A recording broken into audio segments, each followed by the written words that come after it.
నమస్తే, welcome to city 24/7 top debate. నేను Suresh. Speaker చింతకాయల అయ్యన్న పాత్రుడు ఈరోజు కీలక వ్యాఖ్యలు చేశారు అసెంబ్లీలో. ఈ అసెంబ్లీ సమావేశాలు ప్రారంభమైన మొదటి రోజు గవర్నర్ ప్రసంగం జరుగుతున్న వేళ గవర్నర్ ప్రసంగం మధ్యలో ఆయన అఫ్కోర్స్ మొదలు పెట్టగానే వైసీపీ ఎమ్మెల్యేలు 11 మంది అలాగే కొంతమంది ఎమ్మెల్సీలు కూడా ఆ ప్రసంగం జరుగుతున్నప్పుడు ప్రసంగం కాపీలను చించి గవర్నర్ మీదకు విసిరేయటం మనం చూసాం. నినాదాలు చేస్తూ ప్రసంగం ప్రారంభమైనటువంటి 11వ నిమిషం కల్లా బయటకు వెళ్ళిపోయిన పరిస్థితి కూడా చూసాం. అయితే అయ్యన్న పాత్రుడు గారు మరి ఇప్పుడు ఎందుకని ఈ రకమైన కీలక వ్యాఖ్యలు చేశారు, ఏమని చేశారు? ఆ రోజు సభలో జరిగిన పరిణామాలు తనను తీవ్రంగా కలిచివేసాయని. ఎందు గురించి అంటే ఈ మధ్య కాలంలోనే మనం చూసాం, మాక్ అసెంబ్లీ అని చెప్పేసి స్కూల్ పిల్లలతో ఒక సెట్ సెపరేట్గా అసెంబ్లీ ఆవరణలోనే వేయించి ఎగ్జాక్ట్గా అసెంబ్లీ సెషన్ ఎలా ఉంటుంది అనేది సభాధ్యక్షుడి పాత్రలో, అలాగే ముఖ్యమంత్రి పాత్రలో, మంత్రుల పాత్రలో, అలాగే ఎమ్మెల్యేలుగా పిల్లలను కూర్చోబెట్టి ఒక మాక్ అసెంబ్లీని మనం ఈ మధ్యకాలంలో చూసాం.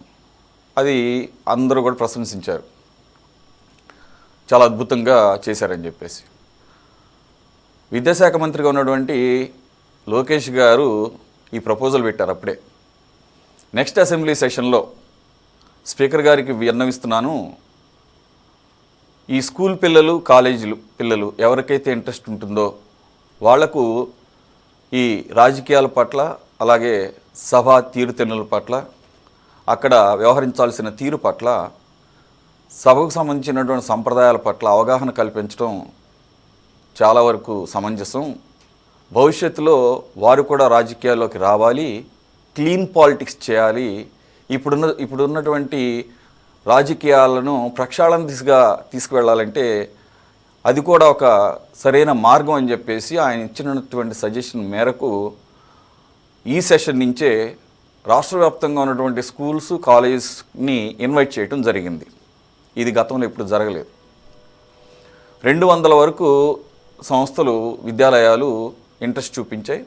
దానిలో భాగంగా రోజు కొంతమంది పిల్లల్ని, కాలేజ్ పిల్లల్ని, స్కూల్ పిల్లల్ని విజిటర్స్ గ్యాలరీలో కూర్చొని సభా సమావేశాలు వీక్షించే అవకాశాన్ని కల్పించారు. ఈరోజు అయ్యన్న పాత్రుడు గారు వారిని దృష్టిలో పెట్టుకునే ఈ వ్యాఖ్యలు చేయడం జరిగింది. ఏ రోజైతే వారికి అవకాశం కల్పించామో, ఏ రోజైతే అత్యంత ముఖ్యమైనటువంటి గవర్నర్ ప్రసంగం ఉన్న రోజు వీళ్ళు వస్తారా రారా అంటే వస్తామని చెప్పేసి అంతకుముందే మీడియాకి సిగ్నల్స్ ఇచ్చి ఎవరు వైసీపీ ఎమ్మెల్యేలు. ఎందు గురించి అంత ప్రత్యేకం? ఎందుకంటే వారు అధికారం కోల్పోయిన తర్వాత అసెంబ్లీకి ఒక్కరోజు కూడా రాలేదు. ఏదో ఇలాగా గవర్నర్ ప్రసంగం ఉన్న రోజు అలా వచ్చి అలా వెళ్ళిపోయి నినాదాలు చేసి ఇలాగ పేపర్లు చించి విసిరి పనిలో పనిగా తమకు అటెండెన్స్ కూడా కౌంట్ అవుతుందని చెప్పేసి ఈ రకమైనటువంటి ఎత్తుగడలు గత 20 నెలల నుంచి చూస్తున్నాం. అసెంబ్లీ సమావేశాలకు అటెండ్ కావాలి అటెండ్ కాకుండా కూడా కొంతమంది ఎమ్మెల్యేలు జీతభత్యాలు తీసుకుంటున్నారని అనేక సందర్భాల్లో సభాపతి, ఉపసభాపతి మాట్లాడుతున్నటువంటి విషయాలు, అలాగే వారిపై ఎటువంటి చర్యలు తీసుకోవాలి, రూల్ ప్రకారంగా 60 రోజులు వరుసగా రాకపోతే అనర్హత వేటు వేయవచ్చు. కానీ ఈ రకంగా వీళ్ళు అవకాశాన్ని వినియోగించుకుంటున్నారు, ఏదో టైంలో వచ్చి సంతకం పెట్టి వెళ్ళిపోతున్నారు, లేదంటే ఈ రకంగా గవర్నర్ ప్రసంగం ఉన్న రోజు ఉండటం, మళ్ళీ వెళ్ళిపోవటం, మిగిలిన సెషన్ అంతా కూడా రాకుండా ఉండటం. ఈ పరిస్థితుల్లో వాళ్ళు వస్తామన్నారు, వచ్చారు. వైసీపీ ఎమ్మెల్యేలు 11వ తారీఖు 11 మంది ఎమ్మెల్యేలు 11 నిమిషాల నుండి బయటకు వెళ్ళిపోయారు. ఈ పోలికి కూడా స్వయాన సభాపతి మాట్లాడారు. కాకతాళీయంగా జరిగిందా, లేకపోతే వాళ్ళు కూడా 11 ఇష్టపడి 11వ నిమిషానికి వెళ్ళిపోయారో తెలియదు. సరే, వాళ్ళు ఎప్పుడు వెళ్ళిపోయినా కానీ పక్కన పెడితే నినాదాలు కూడా చేయొచ్చు, తప్పేం కాదు, ఇదే మొదటిసారి కాదు. కానీ పిల్లలు అక్కడ మనల్ని గ్యాలరీలో కూర్చొని అబ్జర్వ్ చేస్తున్నారన్న సోయి కూడా మర్చిపోయి ఆ రకంగా ప్రవర్తించారు అంటే ఏ ఉద్దేశంతో అయితే వాళ్ళని పిలిచామో దానికి తూట్లు పడినట్టే కదా. ఓహో, అసెంబ్లీలో జరిగేది ఇదన్నమాట, అసెంబ్లీలో ఈ రకంగా గవర్నర్ను కూడా గౌరవించరన్నమాట, టెక్నికల్ చెప్పాలంటే I mean first person of the state ఆయన గవర్నరు. రాజ్యాంగబద్ధమైనటువంటి అత్యంత గౌరవప్రదమైన పదవి అది. ఆయన్ని అసెంబ్లీ స్పీకర్ గారు, అసెంబ్లీ మొత్తం కూడా ఆయన కారు దగ్గరికి వెళ్ళి తోడుకొని వచ్చారు. అంతకుముందు రోజు స్వయాన ఆయన ఇంటికి వెళ్ళి, రాజ్భవన్కి వెళ్ళి ఇలాగ ఆహ్వానించారు. ఇదంతా కూడా సాంప్రదాయాలు. మరి ఆయన ప్రసంగిస్తున్నప్పుడు ఈ రకంగా ఇండిసిప్లిన్గా పేపర్లు చించి ఆయన వైపు విసరటం అంటే పిల్లలకి ఎటువంటి సిగ్నల్ ఇస్తున్నాము, ఎటువంటి మెసేజ్ పంపుతున్నాము, వారు చులకనగా చూసే అవకాశం ఉంటుంది కదా. రెండు, సభా గౌరవాన్ని పెంచకపోయినా పర్లేదు కానీ తగ్గించే హక్కు ఎవరికీ లేదని చెప్పేసి స్పీకర్ గారి యొక్క మాటల ఉద్దేశం. సో మొత్తానికి ఇది ఎంతవరకు సమంజసం మన డిబేట్ ప్యానెల్లో ఉన్న మెంబర్స్ కూడా చెప్తారు. ఈ అంశం మీద మాట్లాడటానికి మనతో ఉన్నారు తెలుగుదేశం పార్టీ అధికార ప్రతినిధి, ఒక్క నిమిషం సారీ, అజయ్ గారు. Sorry Ajay, welcome to the debate. అలాగే వైసీపీ అధికార ప్రతినిధి బొట్ల రామారావు గారు, నమస్తే అండి. కాంగ్రెస్ అధికార ప్రతినిధి state minority observer Shaik Baji గారు, నమస్తే అండి. Senior journalist, political analyst Upalakshmi గారు, నమస్తే sir, welcome to you all. Ramarao గారు, ఇప్పుడు నేను చెప్పినవన్నీ కూడా జరిగినాయే, మీకు తెలియదు కాదు. రాష్ట్రం అంతా చూసాము. ఇంకా మాట్లాడితే ఈ రోజుల్లో ప్రపంచం అంతా కూడా చూసే అవకాశం ఉంది. ఏ విధంగా సమర్థించుకుంటారు స్ట్రైట్ అవే?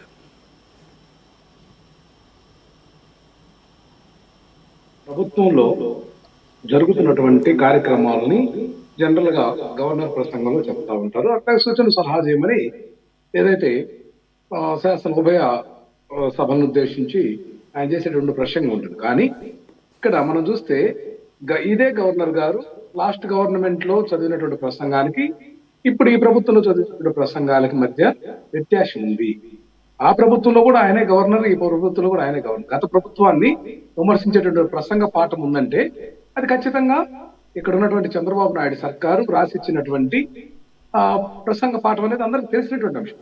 ఇదంతా జరిగేది అయితే ఈ ప్రసంగ పాఠంలో ఏదైతే ఈ కూటమి ప్రభుత్వంలో ఉన్నటువంటి పెద్దలు, ముఖ్యమంత్రిగా ఉన్నటువంటి చంద్రబాబు నాయుడు గారు కానీ, డిప్యూటీ సీఎంగా ఉన్నటువంటి పవన్ కళ్యాణ్ గారు కానీ, అట్లాగే డిఫాక్టో సీఎంగా ఉన్నటువంటి లోకేష్ గారు కానీ, ఆయన మంత్రివర్గ సభ్యులు కానీ అందరూ కూడా అన్ని పథకాలు అమలు చేసేసాం, ప్రజలకు అన్ని ఇచ్చేసేసాం, సూపర్ 6 సూపర్ హిట్ అయింది, ఇది మంచి ప్రభుత్వం, P4 ద్వారా మొత్తాన్ని ఆదుకుంటాం, P3 ద్వారా మెడికల్ కాలేజీలకు మహర్దశ పడుతుంది అనేటువంటి విధానంతో అబద్ధాలు, మోసపూరితమైనటువంటి మాటల ప్రసంగ పాఠంలో దొర్లుతున్నటువంటి అంశం మనం గమనించాలి. అట్లాగే ప్రజలకు ఇప్పటివరకు ఏం మేలు చేసాం, ఒక్క పైసా కూడా ఈ యొక్క ప్రజల మీద పన్ను భారం పడకుండా సంపద సృష్టిస్తామని చెప్పినటువంటి మాట ఎటుపోయింది అనేది కూడా మనం గమనించాల్సిన ఆవశ్యకత ఉంది. ప్రజలు చాలా ఇబ్బందులకు గురవుతున్నటువంటి పరిస్థితి ఉంది. జిఎస్టి రేషియో చూస్తే కరోనాను తట్టుకొని కూడా జగన్ గారి హయాంలో దాదాపు రమారమి 4.5% నుంచి 5% వరకు అది నమోదైతే కేంద్రమును అదేదైతే దేశవ్యాప్తంగా చూసినటువంటి రేషియోలో ఈ రోజు చాలా పడిపోతుంది. అంటే ప్రజల యొక్క కొనుగోలు శక్తి క్షీణిస్తా ఉంది. ఈ ప్రభుత్వానికి తెలియదా అని నేను అడుగుతున్నా. అట్లాగే శాంతి భద్రతల సమస్య ఈ రాష్ట్రం ఏర్పడిన తర్వాత, ఉమ్మడి ఆంధ్రప్రదేశ్ కూడా చూసుకుంటే ఈ రాష్ట్రం ఏదైతే భాషా ప్రయుక్త రాష్ట్రాలు ఏర్పడిన తర్వాత ఈ యొక్క దాదాపు 2 సంవత్సరాల కాలంలో చూస్తే ఇంత హింసాకాండ ఏ ప్రభుత్వంలోనూ జరిగి ఉండలేదు. అందుకే కదండి చూసాం కదా, పోలీసు వ్యవస్థకు సంబంధించి ఈ రాష్ట్ర ప్రభుత్వానికి ఇచ్చినటువంటి వీళ్ళ యొక్క ప్రభుత్వమే, కేంద్రంలో ఉన్న ఎన్డీఏ ప్రభుత్వం ఇచ్చినటువంటి ర్యాంకు చివరి స్థానం 31వ స్థానానికి దిగజారంటే శాంతి భద్రతల వైఫల్యం ఉంది. ఈ అంశాన్ని గతంలో పవన్ కళ్యాణ్ గారు కూడా దాన్ని స్పష్టం చేశారు. అంటే వీళ్ళ ప్రభుత్వంలోనే రకరకాల అంశాలు ఉన్నాయి. వీళ్ళ ప్రభుత్వంలోనే ఈ యొక్క తాడేపల్లిగూడెం ఎమ్మెల్యే, జనసేన ఎమ్మెల్యే అవినీతి చేయడం అనేది అది జనరల్ ఇష్యూ అని మాట్లాడినటువంటి అంశం అయితేనేమి, అట్లాగే జేసీ ప్రభాకర్ రెడ్డి గారు ఆయన మాట్లాడినటువంటి అంశం కూడా చూసాం. 20% లిక్కర్ షాపుల్లో మాకు లాభాల్లో కమిషన్ ఇవ్వాల్సిందే అని మాట్లాడాడు తాడిపత్రి చైర్మన్, ఆయన ప్రజెంట్ ఎమ్మెల్యే గారి తండ్రి. ఆ అంశం చూసుకుంటే అట్లాగే సీఎం చంద్రబాబు నాయుడు గారు సాక్షాత్ ఆయనే ఈ యొక్క ర్యాంకింగ్లు ఇచ్చారు. ఆ ర్యాంకింగ్లు ఇచ్చినటువంటి మంత్రుల అంశంలో కూడా మనం చూస్తాం.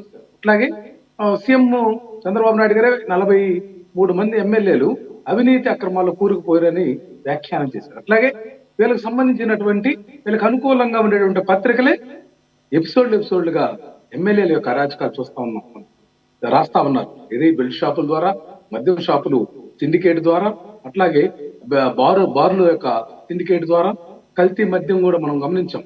అంశాలన్నీ యొక్క తెలుగుదేశం పార్టీ వాళ్ళు ఇన్వాల్వ్ అయినటువంటి అంశం ఉంటే దాన్ని మొత్తం కూడా ఎదురుదాడి చేసి వైఎస్ఆర్ కాంగ్రెస్ పార్టీకి పొలమాలని చేసేటువంటి ప్రయత్నం అవుతుంది. అట్లాగే ఎమర్జెన్సీ టైంలో ఏ విధంగా అయితే విపక్ష నాయకులను అరెస్ట్ చేశారో అదే విధంగా ఈ యొక్క ఆంధ్రప్రదేశ్ లో ఈ రోజు అప్రకటిత ఎమర్జెన్సీ అనేది కొనసాగుతుంది కదండి సురేష్ గారు. మనం చూస్తామంటే పాలన పట్ల ఎక్కడా కూడా శ్రద్ధ చూపట్లేదు, పాలనా వైఫల్యాలు పూర్తిగా కనిపిస్తా ఉన్నాయి. ఏదైతే మైండ్ గేమ్ ప్రకారం చూస్తామంటే అట్లాగే డైవర్షన్ పాలిటిక్స్ లో భాగంగా రకరకాల అరెస్టులు, రకరకాల నిరాధార ఆరోపణలు, జంతు కొవ్వు పంది కొవ్వు కలిసిందని చెప్పి ముఖ్యమంత్రి ఉప ముఖ్యమంత్రి మాట్లాడితే సాక్షాత్తు సిబిఐ ఏర్పాటు చేసినటువంటి సిట్టే జంతు కొవ్వు గాని, పంది కొవ్వు గాని, లేకపోతే మాంసం అవశేషాలు గాని, చేప నూనె గాని కల్తీ జరగలేదని చెప్తే దాన్ని జీర్ణించుకోలేక పేరు ఊరు లేని ఫ్లెక్సీలు వేసి వివాదాలకు ఆస్కారం ఇచ్చి లా అండ్ ఆర్డర్ ప్రాబ్లం సృష్టించినటువంటి మొట్టమొదటి ప్రభుత్వం ఆంధ్రప్రదేశ్ లో చంద్రబాబు నాయుడు సర్కార్ కాదండి. అంశాలన్నిటినీ గవర్నర్ గారు దానిన్నింటినీ కూడా డైవర్ట్ చేసి ఆయన ప్రసంగ పాఠంలో చొప్పిస్తే మరి ఆ ప్రసంగ పాఠం తప్పు అని చెప్పి విపక్ష పార్టీ సభ్యులు దాన్ని ప్రొటెస్ట్ చేస్తే అది తప్పెలా అవుతుందండి సురేష్ గారు? ఇక్కడ ప్రజాస్వామ్యంలో మనం ఏదైనా సరే డీసెంట్ రాసే హక్కు ఉంది, సభలో మనం నిరసన తెలిసేటటువంటి హక్కు ఉంది. వాళ్ళు పచ్చి అబద్ధాలు, మోసపూరితమైనటువంటి హామీలు ఇచ్చి తప్పించుకొని పచ్చి అబద్ధాలు మాట్లాడుతుంటే వైఎస్ఆర్సీపీ ప్రజాపక్షంగా పోరాటంలో భాగంగా మనం చూసాం. ఏ యొక్క పార్టీ కూడా ప్రతిపక్షంలో ఉన్నప్పుడు మొట్టమొదటి ఉద్యమాలకి శ్రీకారం చుట్టినటువంటి చరిత్ర లేదు. రామారావు గారు ఒక్క నిమిషం, అందరికీ తెలిసి ఏమాత్రం అవగాహన ఉన్నా కానీ గవర్నరు అప్పటి ప్రభుత్వం ఏదైతే రాసిచ్చిందో అది చదవటం మినహా వేరే అవకాశమే లేదు. ఈ మధ్యకాలంలో ఎన్డీఏకి సంబంధించిన నాన్ ఎన్డీఏ స్టేట్స్లో ఎన్డీఏకి సంబంధించినటువంటి అపాయింటీస్గా ఉన్నటువంటి గవర్నర్లు ఆ సంప్రదాయాన్ని పక్కన పెడుతున్నప్పుడు కూడా అనేక విమర్శలు ఎదుర్కొంటున్నారు. సుప్రీంకోర్టు అక్షింతలు కూడా ఎదుర్కొన్నటువంటి పరిస్థితి, ఎప్పుడైతే బిల్లులు కూడా తొక్కిపెడుతున్నారు.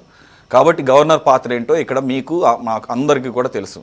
మీ ప్రభుత్వం ఉన్నప్పుడు మీరు ఇచ్చినటువంటి స్పీచ్ చదివారు, ఇప్పుడున్న ప్రభుత్వం ఇచ్చినప్పుడు ఇప్పుడున్నటువంటి ప్రభుత్వం ఇచ్చిన స్పీచ్ చదువుతారు.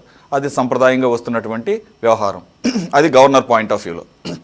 రెండోది, మీరు దాన్ని ఏమి ఎక్స్పెక్ట్ చేయకుండా ఏమీ అక్కడికి వెళ్ళలేదు, మీకు తెలుసు, అదేం షాకింగ్ ఏం కాదు మీకు. రెండోది మాకు కూడా చిన్నప్పటి నుంచి అబ్జర్వ్ చేస్తున్నాము, సభల్లో నిరసన తెలిపే దానిలో భాగంగా నినాదాలు చేయడం కొత్త ఏం కాదు, అవకాశం దొరికితే ప్లకార్డులు ప్రదర్శించడము కొత్త ఏం కాదు, స్పీకర్ పోడియంలోకి చొచ్చుకుపోవడం కొత్త ఏమీ కాదు, నిరసన తెలుపుతూ చేతుల్లో ఉన్న ప్రతులను చించడము కొత్త ఏమి కాదు. నేను దాన్ని కూడా ఏం పెద్దగా నేను తప్పుపట్టను, నేను కానీ ఎవరు కానీ. నేనేమంటున్నానంటే మొదటిసారి గత సంప్రదాయాలకు విరుద్ధంగా స్కూల్ స్టూడెంట్స్ని, కాలేజ్ స్టూడెంట్స్ని సభలో అలౌ చేశారన్న విషయం మీ సోయలో ఉండి ఉంటుంది, మీ పార్టీ సోయలో, అక్కడికి వెళ్ళిన ఎమ్మెల్యేలు ఎమ్మెల్సీల సోయలో ఉన్నప్పుడు దీనికి నిరసన తెలిపే పద్ధతి ఇది కాదు, మనం ఎంచుకున్న రోజు కూడా కరెక్ట్ కాదు, it is going to send a wrong message to the students out there who are sitting in the gallery అన్న ఏమాత్రం ఆలోచన లేకుండా, so are you ready, I mean పర్లేదా, వాళ్ళ మస్తిష్కాల్లో మీ పట్ల ఏ విభావం పెరిగినా పర్లేదా, లేకపోతే వైసీపీ అంటే పార్టీ మనం ఇప్పటివరకు ఏదైతే కొన్ని వింటున్నామో అది మన కళ్ళ ముందే కనపడింది కాబట్టి ఆ రకమైనటువంటి మెసేజ్ వెళ్ళడానికి కూడా ఇబ్బంది ఏం లేదా? సురేష్ గారు, నేను మీకు ఒకటి స్పష్టం చేయదలుచుకోవచ్చు. ఏదైనా సరే విద్యార్థులకు కానీ ప్రజలకు కానీ అవేర్నెస్ చేసే దాంట్లో ఇప్పుడు కూడా మా పార్టీ కానీ మేము కానీ వ్యతిరేకంగా ఉన్నది. ప్రజాస్వామ్యవాదులందరూ కూడా ఆహ్వానించాల్సినటువంటి పరిణామం. అయితే ఇక్కడ జరిగినటువంటి అంశం మనం తీసుకుంటే, వీళ్ళు జబర్దస్త్లో కామెడీ యాక్టర్ లాగా ఎమ్మెల్యే చేత స్కిడ్లు వేయించి ఏదైతే విపక్ష పార్టీ మీద, మాజీ ముఖ్యమంత్రి గారి మీద స్కిడ్లు వేయించి సమాజంలో జరుగుతున్నటువంటి విధానం మీద అది ఒక రకమైనటువంటి వ్యంగ్యంగా దాన్ని అంతా కూడా ఏదో అది ఎందుకంటే జబర్దస్త్ ఆర్టిస్టులు వేస్తారు, ఎమ్మెల్యే వేయాల్సిన ఆవశ్యకత లేదు. నేను అనేది అంటే మనం వీళ్ళు అవేర్నెస్ అది చేయాల్సింది అది ఏంటి? అది అది అది అది ప్రస్తావన వచ్చినప్పుడు మీరు దాన్ని ప్రస్తావించండి. దాన్ని దాన్ని మనం తప్పు పట్టాలి పట్టాలి. నేను అడిగిన దాన్ని స్ట్రైట్గా చెప్పండి. ఆ రోజు అంతమంది పిల్లలు వాచ్ చేస్తున్నారని చెప్పేసి తెలిసి కూడా దీన్ని నిరసన తెలపలేదా గతంలో వేరే పద్ధతుల్లో? కాసేపు ఇంకొకటి అసలు స్పీచ్ మొత్తం వినాలి కదా మీరు. అసలు మీకు ఒక్క విషయం తెలుసా, నేను ఆ రోజు from the first second onwards I followed it. అసలు స్పీచ్ బిగిన్ అవ్వక ముందే ఆయన ఫస్ట్ అడ్రస్ చేసింది చైర్మన్ని, శాసనమండలి చైర్మన్ని, తర్వాత స్పీకర్ గారిని, తర్వాత సభ్యులందరినీ. ఆ సభ్యుల్లో మీరు కూడా ఉంటారు, గౌరవనీయుల సభ్యులు. స్పీచ్లోకి ఇంకా ఎంటర్ కాలేదు. Note this point. అది ఆ మూడో వర్డ్ కంప్లీట్ అవ్వక ముందే నినాదాలు స్టార్ట్ చేశారు. So how you gonna defend that? ఆ స్పీచ్ అన్ని అబద్ధాలతో ఉందని ఎలా చెప్తారు మీరు అసలు వినకుండా? ఇక్కడ ఒక అంశం సార్, ఎమ్మెల్యేలకు కానీ ఎమ్మెల్సీలకు కానీ ఇక ప్రసంగ పాఠం ప్రతులను ముందుగానే పంచుతారు సార్. ఇది ఆనవాయి. అక్కడ వచ్చేటటువంటి షెడ్యూల్ అంతా కూడా ముందుగానే రిలీజ్ చేస్తారు. ఏమో ఒక నిమిషం, ఏమో ఎక్స్పెక్ట్ చేయండి. ఒక నిమిషం, ఏమో ముందే చదువుకొని ముందే ప్రిపేర్ అయ్యే బదులు ఏమో గవర్నర్ గారు ఏమన్నా ఆయన సాక్షిగా ఏమన్నా ఆలోచించి దీంట్లో ఏమన్నా మార్పులు చేర్పులు చేస్తారేమో అని ఏమో. అలా కాదండి, అలా కాదు సార్. ఓకే రైట్, నేనేం కాదంటలేదు. మీరు రెడీగా ఉన్నప్పుడు మీరు ఈ రాష్ట్రంలో ఉన్న పిల్లలకి స్టూడెంట్స్కి ఎటువంటి మెసేజ్ అయినా పర్లేదు, మేము వ్యతిరేకమైన పర్లేదు, రేపటి ఓటర్లు వాళ్ళు, లేదంటే కొంతమంది ఇప్పటికే ఓటర్లు అయి ఉండొచ్చు, వాళ్ళకి నెగిటివ్గా వెళ్ళినా పర్లేదు అనుకుంటే చేయగలిగిందేమీ లేదు. అభ్యుదయవాదం సార్, మా పార్టీ విధానం అభ్యుదయవాదం. విద్యార్థుల పట్ల ఏదైతే ఫండమెంటల్ ఉంది సొసైటీలో మానవులకు కావాల్సినటువంటి ఫండమెంటల్ ఇష్యూస్ ఏదైతే ఉన్నాయో విద్యా వైద్య పట్ల మేము చేసినటువంటి ప్రయత్నం యొక్క భారతదేశంలో ఏ యొక్క ప్రభుత్వం ఏ రాష్ట్రం చేయలేదు. స్కూల్స్ నాడు ద్వారా కానీ రైట్. ఓకే సార్, నేను కూడా ఒక్క నిమిషం. ఓకే, మీ పాయింట్ అర్థమైంది. నేను కూడా అదే అభ్యుదయ భావాలు ఉన్నటువంటి అదే అభ్యుదయ భావాలు ఉన్నటువంటి ఫ్యామిలీలో పెరిగిన వాడిని. నాకు సిపిఐ సిపిఎం ఏ రకమైనటువంటి పందా ఎంచుకుంటారో, ఏ సందర్భాన్ని బట్టి ఏ రకంగా నిరసనలు తెలుపుతారో, అలాగే మిగిలిన వామపక్ష పార్టీలు కానీ ఎటువంటి పందాలు తీసుకుంటారో మేము చిన్నప్పటి నుంచి అబ్జర్వ్ చేస్తున్నాము. ఆ బ్యాక్గ్రౌండ్లో పుట్టి పెరిగిన వాళ్ళం కాబట్టి we know exactly which party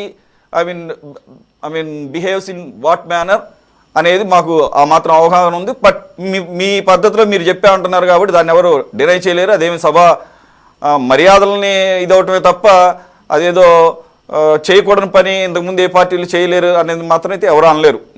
Ajay గారు, వాట్ యు గోనా సే? అది మొత్తం తప్పుల తడక రాసిచ్చారు. మరి మీరు రాసిచ్చినప్పుడు వాళ్ళకు ఉన్నటువంటి ఒకే ఒక్క ఆయుధం నిరసన తెలపడం తప్ప ఏమీ లేదు.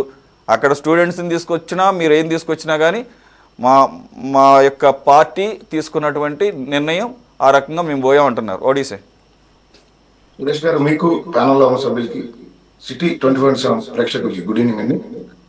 వైఎస్ఆర్సిపి పార్టీ నుండి ప్రజాప్రతినిధులుగా శాసనసభ్యులు, శాసన మండలి సభ్యులు ఎప్పుడైతే శాసనసభలో శాసన మండలి అడుగుపెట్టారో ఆ రోజే ఆ గౌరవ సభల గౌరవం ఏ రకంగా సన్నగిలితో వచ్చిందనేది రాష్ట్ర ప్రజలందరూ గమనించారు. సురేష్ గారు, ఈరోజు వీళ్ళ వికృత చేష్టలతో ఆ గౌరవాన్ని మంట కలిపే విధంగా పతాక స్థాయికి తీసుకెళ్లారు. ఈరోజు రామారావు గారు మాట్లాడుతూ వాళ్ళ జగన్మోహన్ రెడ్డి ఏ విధంగా అవకాశాలు చెబుతాడో ఈయన అదే విధంగా అవకాశాలు చెబుతా ఉంటాడు. మిమ్మల్ని శాసనసభ్యులుగా 11 మంది శాసనసభ్యుల్ని గెలిపించి అసెంబ్లీకి వెళ్ళి మా నియోజకవర్గాల తరఫున మా సమస్యలు వెలుగెత్తి చాటండి, మా నియోజకవర్గాల అభివృద్ధికి మీరు అందరం ముందు నడపండి అని ఆ 11 నియోజకవర్గాల ప్రజలు గెలిపిస్తే అది వదిలేసి మంద లేకపోతే నేను అసెంబ్లీకి రాను, పేరుకే సింహం సింగిల్ గా వస్తుందని వీళ్ళ డైలాగ్. వీళ్ళ నాయకుడు ఎక్కడికి రావాలన్నా మంద ఉండాలి. ఇతని నాయకత్వంలో ప్రజలు లేదా ఇతని నాయకత్వంలో నాయకులు నడిచే పద్ధతి కాదు. ఇతనికి ఎప్పుడైనా బయట పోరాటం పేరుతో బయటకు వస్తే సైకో బ్యాచ్ ఉండాలి, అసెంబ్లీకి రావాలంటే మంద ఉండాలి. వీళ్ళెవరూ లేకపోతే అతను అడుగు పెట్టలేడు, మాట్లాడలేడు. ఈరోజు నేను స్టూడియోకి అడుగుతా ఉన్నా వైఎస్ఆర్సీపీ పార్టీ నాయకులను కానీ జగన్మోహన్ రెడ్డి గారిని కానీ, నారా లోకేష్ గారు తీసుకున్న నిర్ణయం రాష్ట్రంలో ఉన్న రాబోయే తరాలలో ఈ రాష్ట్ర భవిష్యత్తు నిలబెట్టాల్సిన యువత అసెంబ్లీ ఏ విధంగా నడుస్తా ఉంది, ఈ రాష్ట్ర భవిష్యత్తు కోసం మనం ఎన్నుకున్న శాసనసభ్యులు ఏ విధంగా ఈ రాష్ట్ర భవిష్యత్తుని తీర్చిదిద్దుతా ఉన్నారని తెలుసుకునేదానికి ఆయన ఒక మంచి నిర్ణయం తీసుకొని విద్యార్థులు అక్కడ కూర్చోబెట్టి వాళ్ళకి సభ చూపించే ప్రయత్నం చేస్తే, ఇప్పటి రాజకీయ నాయకుల్లోనే కాకుండా రాబోయే భవిష్యత్ తరాల్లో కూడా విష బీజాలు నాడుతున్న ఈ వైఎస్ఆర్సీపీ నీచ సంస్కృతిని ప్రజలు చీకొడతా ఉన్నారు. సురేష్ గారు ఈరోజు అసెంబ్లీకి వచ్చి ప్రభుత్వాన్ని ప్రశ్నించే దమ్ము లేని జగన్మోహన్ రెడ్డి గారు ప్రజలు ఇవ్వని ప్రతిపక్ష హోదా ఇస్తే నేను అసెంబ్లీకి వస్తా, మన ఇంట్లో చిన్నపిల్లలు కనుక చాక్లెట్ ఇస్తేనే మేము స్కూల్కి వెళ్తామని ఏ రకంగా మారాన్ చేస్తారో ఈ రోజు జగన్మోహన్ రెడ్డి గారి విధానం ఆ విధంగా ఉంది. నాకు ప్రతిపక్ష హోదా కావాలి, ప్రజలు ఇవ్వని ప్రతిపక్ష హోదాని ప్రభుత్వం ఎక్కడి నుంచి తెచ్చిస్తుంది? గతంలో ఈ రోజు మాట్లాడుతున్న వైఎస్ఆర్సీపీ నాయకులు గతంలో మీ జగన్మోహన్ రెడ్డి ముఖ్యమంత్రి హోదాలో ఉండి నారా చంద్రబాబు నాయుడు గారిని మీ దగ్గర 23 మంది ఎమ్మెల్యేలు ఉన్నారు, ఒక 5గురినో 6గురినో లాగేస్తే మీకు ప్రతిపక్ష హోదా ఉండదు అని ఆ రోజు మాట్లాడింది అసెంబ్లీ రికార్డులో ఇప్పటికీ ఉంది.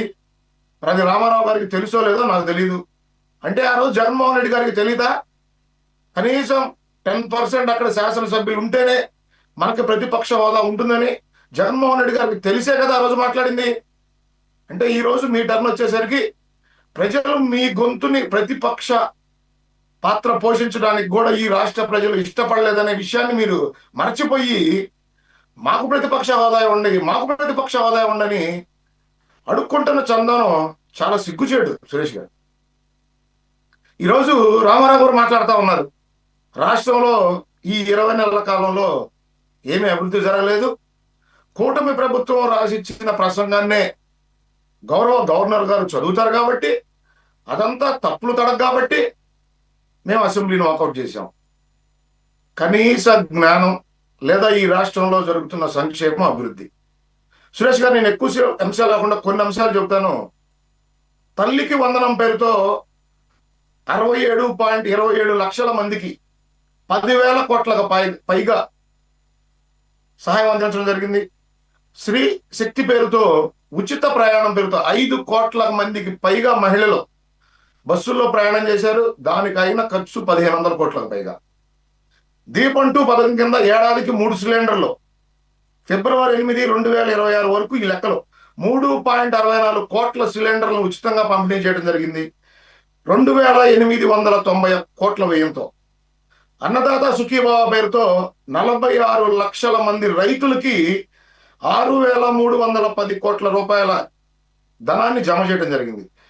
మెగా డిఎస్సి పేరుతో ముఖ్యమంత్రి గారు ఏదైతే తొలి సంతకం చేశారో 15,941 టీచర్ పోస్టులు భర్తీ, 5,757 కానిస్టేబుల్ ఉద్యోగాల నియామకం, 20 లక్షల కోట్లకు పైగా పెట్టుబడులు, 25 లక్షల ఉద్యోగ కల్పన దిశగా ఈ కూటమి ప్రభుత్వం పనిచేస్తా ఉంది.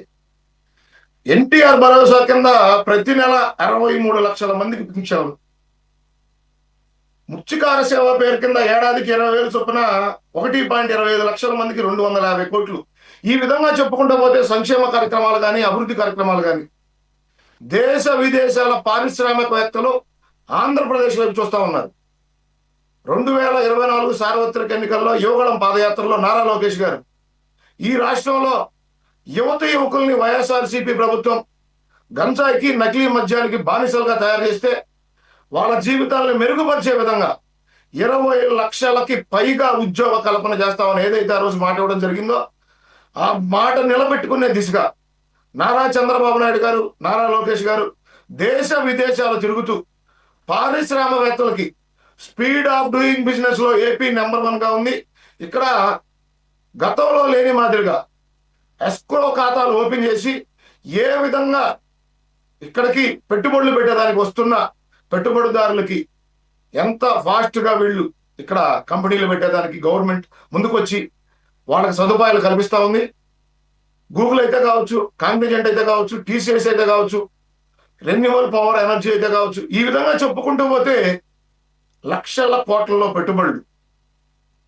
వీళ్ళ ప్రభుత్వ హయాంలో విశాఖ స్టీల్ ప్లాంట్ ఏ విధంగా నాశనం చేశారు, ఆ రోజు విశాఖ స్టీల్ ప్లాంట్ ఏ విధంగా నష్టాల్లో కూరుకుపోయింది.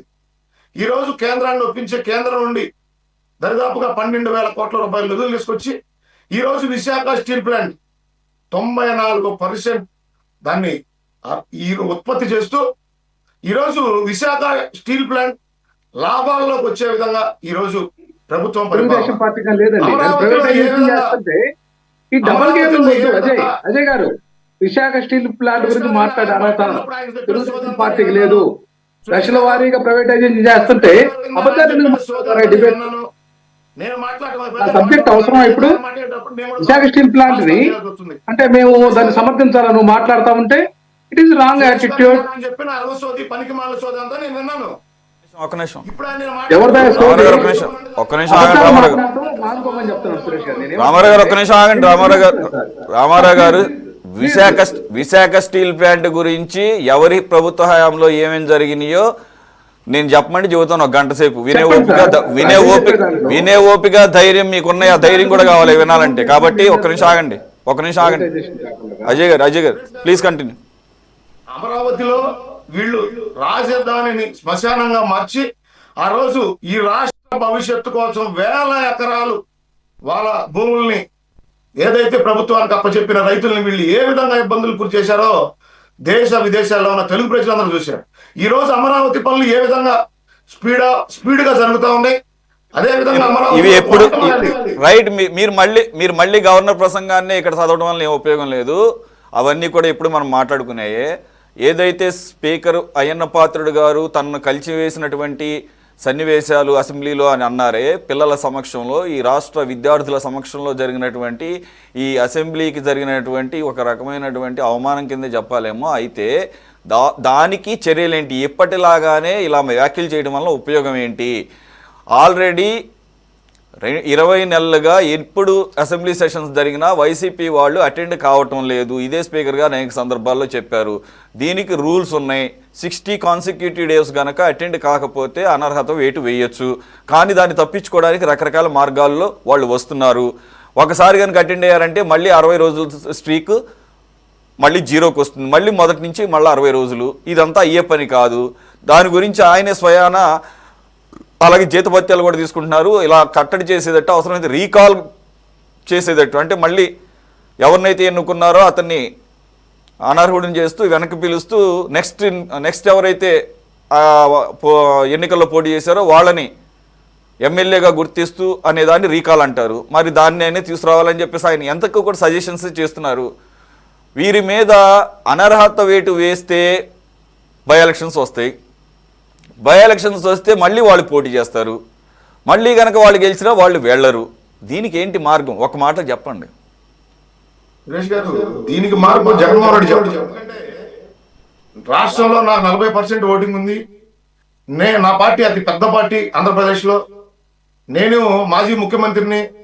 నాకు 11 మంది ఎమ్మెల్యేలు గెలిపించారు. నాకు ప్రతిపక్ష హోదా ఇవ్వండి అని అడుగుతున్న జగన్మోహన్ రెడ్డి ఈరోజు ఏదైతే ప్రజలు నీకు ఇచ్చిన అవకాశం, ఒక శాసనసభ్యుడిగా అసెంబ్లీకి రండి, మీకు 10 మంది శాసనసభ్యులు ఉన్నారు మీతో పాటు. ఈరోజు ఏదైతే మీరు మీడియా ముందు కూర్చొని రికార్డెడ్ ప్రెస్ మీట్లు పెట్టి చెప్పిందే చెప్పి అవకథలు చెబుతా ఉన్నారో ఇవన్నీ అసెంబ్లీలో చెప్పేదానికి కుదరదు. సురేష్ గారు, మీరు గమనించాల్సిన విషయం ఏంటంటే వీళ్ళు ఏదైతే మీడియా ముఖంగానో జగన్మోహన్ రెడ్డి తాడేపల్లి ఇంట్లో కూర్చొని రికార్డెడ్ ప్రెస్ మీట్లు పెడతా ఉన్నాడో ఆ మాదిరిగా అవకథలు చెబితే అసెంబ్లీలో కుదరదు. ఎందుకంటే అసెంబ్లీలో మాట్లాడేటప్పుడు సాక్ష్యాలు ఉంటాయి. ప్రభుత్వం సాక్ష్యాధారాలతో సహా నిరూపిస్తుంది. ఆంధ్రప్రదేశ్ ప్రజలకి వీళ్ళు చేసిన దుర్మార్గాలను నెంబర్తో సహా ప్రజల ముందు ఉంచుతుంది. కాబట్టి ఇవన్నీ ఎక్కడ మనం అసెంబ్లీలో ఉంటే రాష్ట్ర ప్రజలకు ఇంకా తెలిసిపోయి ఇప్పుడు తెలిసిన దుర్మార్గాల కంటే ఇంకా వందల సంఖ్యలో మనం చేసిన దోపిడీలు దుర్మార్గాలు ఉన్నాయి కదా, వాటన్నిటినీ రాష్ట్ర ప్రజలకి మన ద్వారా తెలియజేస్తామేమో. తెలియజేస్తే ఇప్పుడున్న ఈ 11 కూడా మిగలవేమో. వైఎస్ఆర్సీపీ పార్టీని 100 అడుగుల గుంత తీసి ఎక్కడ బొంద పెడతారో ఈ రాష్ట్ర ప్రజలని భయపడిన ఈ జగన్మోహన్ రెడ్డి ఈ రోజు ఇటువంటి నాటకాలు ఆడుతా ఉన్నాడు. రాజ్యాంగంలో శాసనసభ్యులకి శాసన మండలి సభ్యులకి కలిగి ఉన్నటువంటి అవకాశాలను వినియోగించుకొని ఈ రోజు ఈ విధంగా తప్పించుకుంటా ఉన్నారు. అసెంబ్లీకి రాకుండా వీళ్ళు ఏదైతే రామారావు గారు చెబుతా ఉన్నారో అదే వాళ్ళ నాయకుడిని అసెంబ్లీకి వచ్చి చెప్పొచ్చు కదా. అసెంబ్లీకి వచ్చి చెప్పే దమ్ము ధైర్యం దేనికి లేదు? గతంలో మేము కూడా 23 మంది ఎమ్మెల్యేలు ఉన్నాం, మీరు ఒక 3-4 లాక్కున్నారు. మా శాసనసభ్యులు, మా అధినాయకుడు ప్రతిరోజు అసెంబ్లీకి రావడం జరిగింది.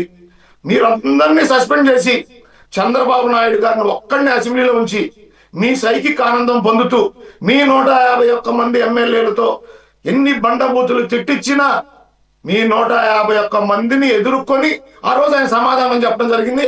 ప్రజల తరఫున ఆయన ప్రశ్నించడం జరిగింది, పోరాటం జరిగింది. నారా చంద్రబాబు నాయుడు గారు అసెంబ్లీకి ఎప్పటి నుండి రాలేదు? ఏదైతే మీ సైకో ఎమ్మెల్యేలతో, మంత్రులతో నారా చంద్రబాబు నాయుడు గారి గౌరవ కుటుంబ సభ్యుల్ని నికృష్టంగా, నీచంగా తోలనాడితే ఆ బాధతో ఈ కౌరవ సభని గౌరవ సభగా మార్చి మళ్ళీ అసెంబ్లీలో అడుగు పెడతానని శపథం చేసిన నారా చంద్రబాబు నాయుడు గారు ఆ కౌరవ సభని ఈరోజు గౌరవ సభగా మార్చి ఆయన అసెంబ్లీ అడుగు పెట్టడం జరిగింది. వీళ్ళు ఆ సభని మళ్ళీ కౌరవ సభగా మార్చేదానికి వీళ్ళు చేస్తున్న ప్రయత్నాలన్నీ రాష్ట్ర ప్రజలు ప్రతినిత్యం గమనిస్తూనే ఉన్నారు. సురేష్ గారు ఈ రోజు ఏదైతే మైకుల ముందు మాట్లాడతారు, ఇంట్లో కూర్చొని రికార్డు ప్రెస్ మీట్లు మాట్లాడతారు, రండి అసెంబ్లీకి రండి, మీతో పాటు 10 మంది శాసనసభ్యులు ఉన్నారు, వారు సమయాన్ని కూడా మీరే వినియోగించుకోండి, మీరే మాట్లాడండి, ప్రభుత్వాన్ని ప్రశ్నించండి. ఈ రోజు కల్తీ జరగలేదు, మద్యం స్కామ్ జరగలేదు, ఎటువంటి దోపిడీలు చేయలేదు, ఈ రాష్ట్రంలో హత్యాకాండలు మేము ఎక్కడ జరపలేదు, మా ఎమ్మెల్యేలు శుద్ధ పూసలు, ఇవన్నీ మీరు అసెంబ్లీ సాక్షిగా మాట్లాడండి. మీరు మాట్లాడుతున్న ప్రతి దానికి సాక్ష్యాలతో సహా ఆంధ్రప్రదేశ్ అసెంబ్లీ శాసన మండలి ఈ రాష్ట్ర ప్రజలకు తెలియజేస్తుంది అనే భయంతో ఈ కొత్త నాటకాలు తెర మీద తీసుకొచ్చి స్కూల్ పిల్లగాడు కనుక చాక్లెట్ ఇవ్వకపోతే నేను బడికి వెళ్ళాను సందాగా, నాకు ప్రతిపక్ష హోదా ఇవ్వకపోతే నేను అసెంబ్లీకి రాను, నాకు ప్రతిపక్ష హోదా వస్తేనే అసెంబ్లీకి వస్తా. వీళ్ళ జీవితాంతం వీళ్ళు అసెంబ్లీకి రారు, ఇక రాబోయే రోజుల్లో కూడా వీళ్ళు అసెంబ్లీకి రావాల్సిన అవసరం ఉండదని చెప్పి మీ ద్వారా నేను రాష్ట్ర ప్రజలకు తెలియజేస్తా ఉన్నాను. సురేష్ గారు రైట్. Okay sir. లక్ష్మణ్ గారు, ఒకటి స్పీకర్ గారు ఈ స్కూల్ పిల్లలు, కాలేజ్ పిల్లల్ని మొదటిసారి మనం ఈ సెషన్ నుంచి అలౌ చేస్తున్నాము, ప్రొసీడింగ్స్ని వారు చూసి కొంత అవగాహన పెంచుకుంటారు, గౌరవాన్ని కూడా పెంచుకునే అవకాశం ఉంటుంది అని చెప్పేసి అనుకుంటే, గౌరవం పెంచడం తర్వాత సంగతి వారి సమక్షంలోనే గౌరవం తగ్గించుకునే విధంగా సభ్యులు ప్రవర్తించారు అని చెప్పేసి ఆయన చెప్తున్నారు. అదొక అంశం. అలాగే ఆ రోజు మనం చూసాము 11 నిమిషాలు ఉండి వెళ్ళిపోయారు. ఈ 2 రోజుల నుంచి కూడా అధికార కూటమి సభ్యులు అసెంబ్లీ సెషన్స్ కంటిన్యూ అవుతున్నాయి, ప్రశ్నోత్తరాలకి సమాధానాలు కూడా వింటున్నాము. దానిలో భాగంగా ఈ చంద్రబాబు నాయుడు గారు కూడా మాట్లాడుతూ ఈ ఏదైతే మనం డిబేట్లో మాట్లాడుకుంటున్నామో ఏ రోజుకు ఆ రోజు జరిగిన పరిణామాలు, ఆయన ఇటీవల జరిగిన వాటిని ఆయన సభలో ప్రస్తావించడం జరిగింది. ఆయన మీద అంబటి రాంబాబు లాంటి వాళ్ళు చేసిన వ్యాఖ్యలు అవ్వచ్చు, దాని తర్వాత జరిగినటువంటి పరిణామాలు కానీ, ఆ పరిణామ క్రమంలో అంబటి రాంబాబు గారి అరెస్టు, ఆయన ఇంటికి పరామర్శించడానికి 6 గంటల పాటు ఏ రకంగా గుంటూరు వెళ్ళటానికి అంత టైం ఎట్లా పడుతుంది, ఈ రకంగా పడితే ప్రజలు ఏమైపోయినా పర్వాలేదా, ప్రజలు ఎంత ఇబ్బందులు పడినా పర్వాలేదా అని చెప్పేసి మనం ఏదైతే డిబేట్లో మాట్లాడుకుంటామో ఆయన కూడా ఇప్పుడు ఆన్ రికార్డు అసెంబ్లీలో మాట్లాడుతున్నారు. సో వీటన్నిటికీ ఏంటి సార్, వాళ్ళే క్వశ్చన్లు అడిగితే ఇప్పుడు వాళ్ళు అధికారంలో ఉన్నారు, సభాధ్యక్షుడేమో ఆయన, స్పీకర్ గారేమో ప్రభుత్వం నియమించిన వ్యక్తే ఉన్నారు. మరి చర్యలు తీసుకోవాల్సిన వాళ్ళే క్వశ్చన్లు వేస్తే మనం అడిగినట్టు వాళ్ళు కూడా అడిగితే దీనికి సమాధానమే చెప్పాలి, దీనికి సొల్యూషన్ ఏంటి సార్?